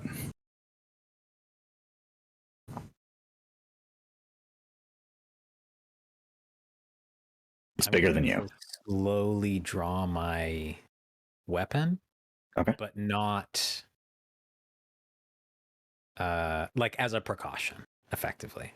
Like it's not like I'm going to draw my weapon and then like, you know, brace for impact or whatever, but just have it in hand just in. Okay. Okay, Gantash. I'm gonna start working on cooking him up. The push? Yep. Okay. So give me a strength. We're so a little gainy. Oh, sorry. But you're good now. You're good. Strength check. 14 plus 0. So 14. Okay. So you get a pretty good push on him, and he slides kind of near the end of the barbs. Like the ends of the barbs no longer puncture all the way through him. They're like sitting inside of his body right now. So he's almost like kind of like at the tip, kind of, right? Yeah, he's at the tip. Is there a way that I can like momentum, like use some momentum to kind of like, because he's in a good position now where he can maybe step on one of the barbs or something like that. Like he can kind of like in like a U formation, you know, go.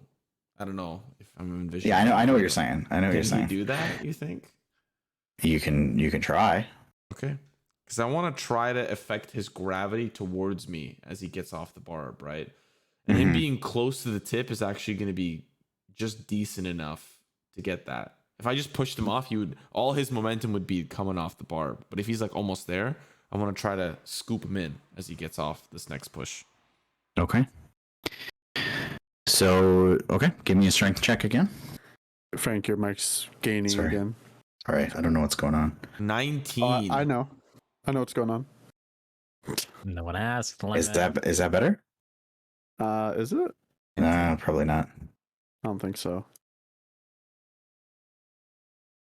Now? Oh, No.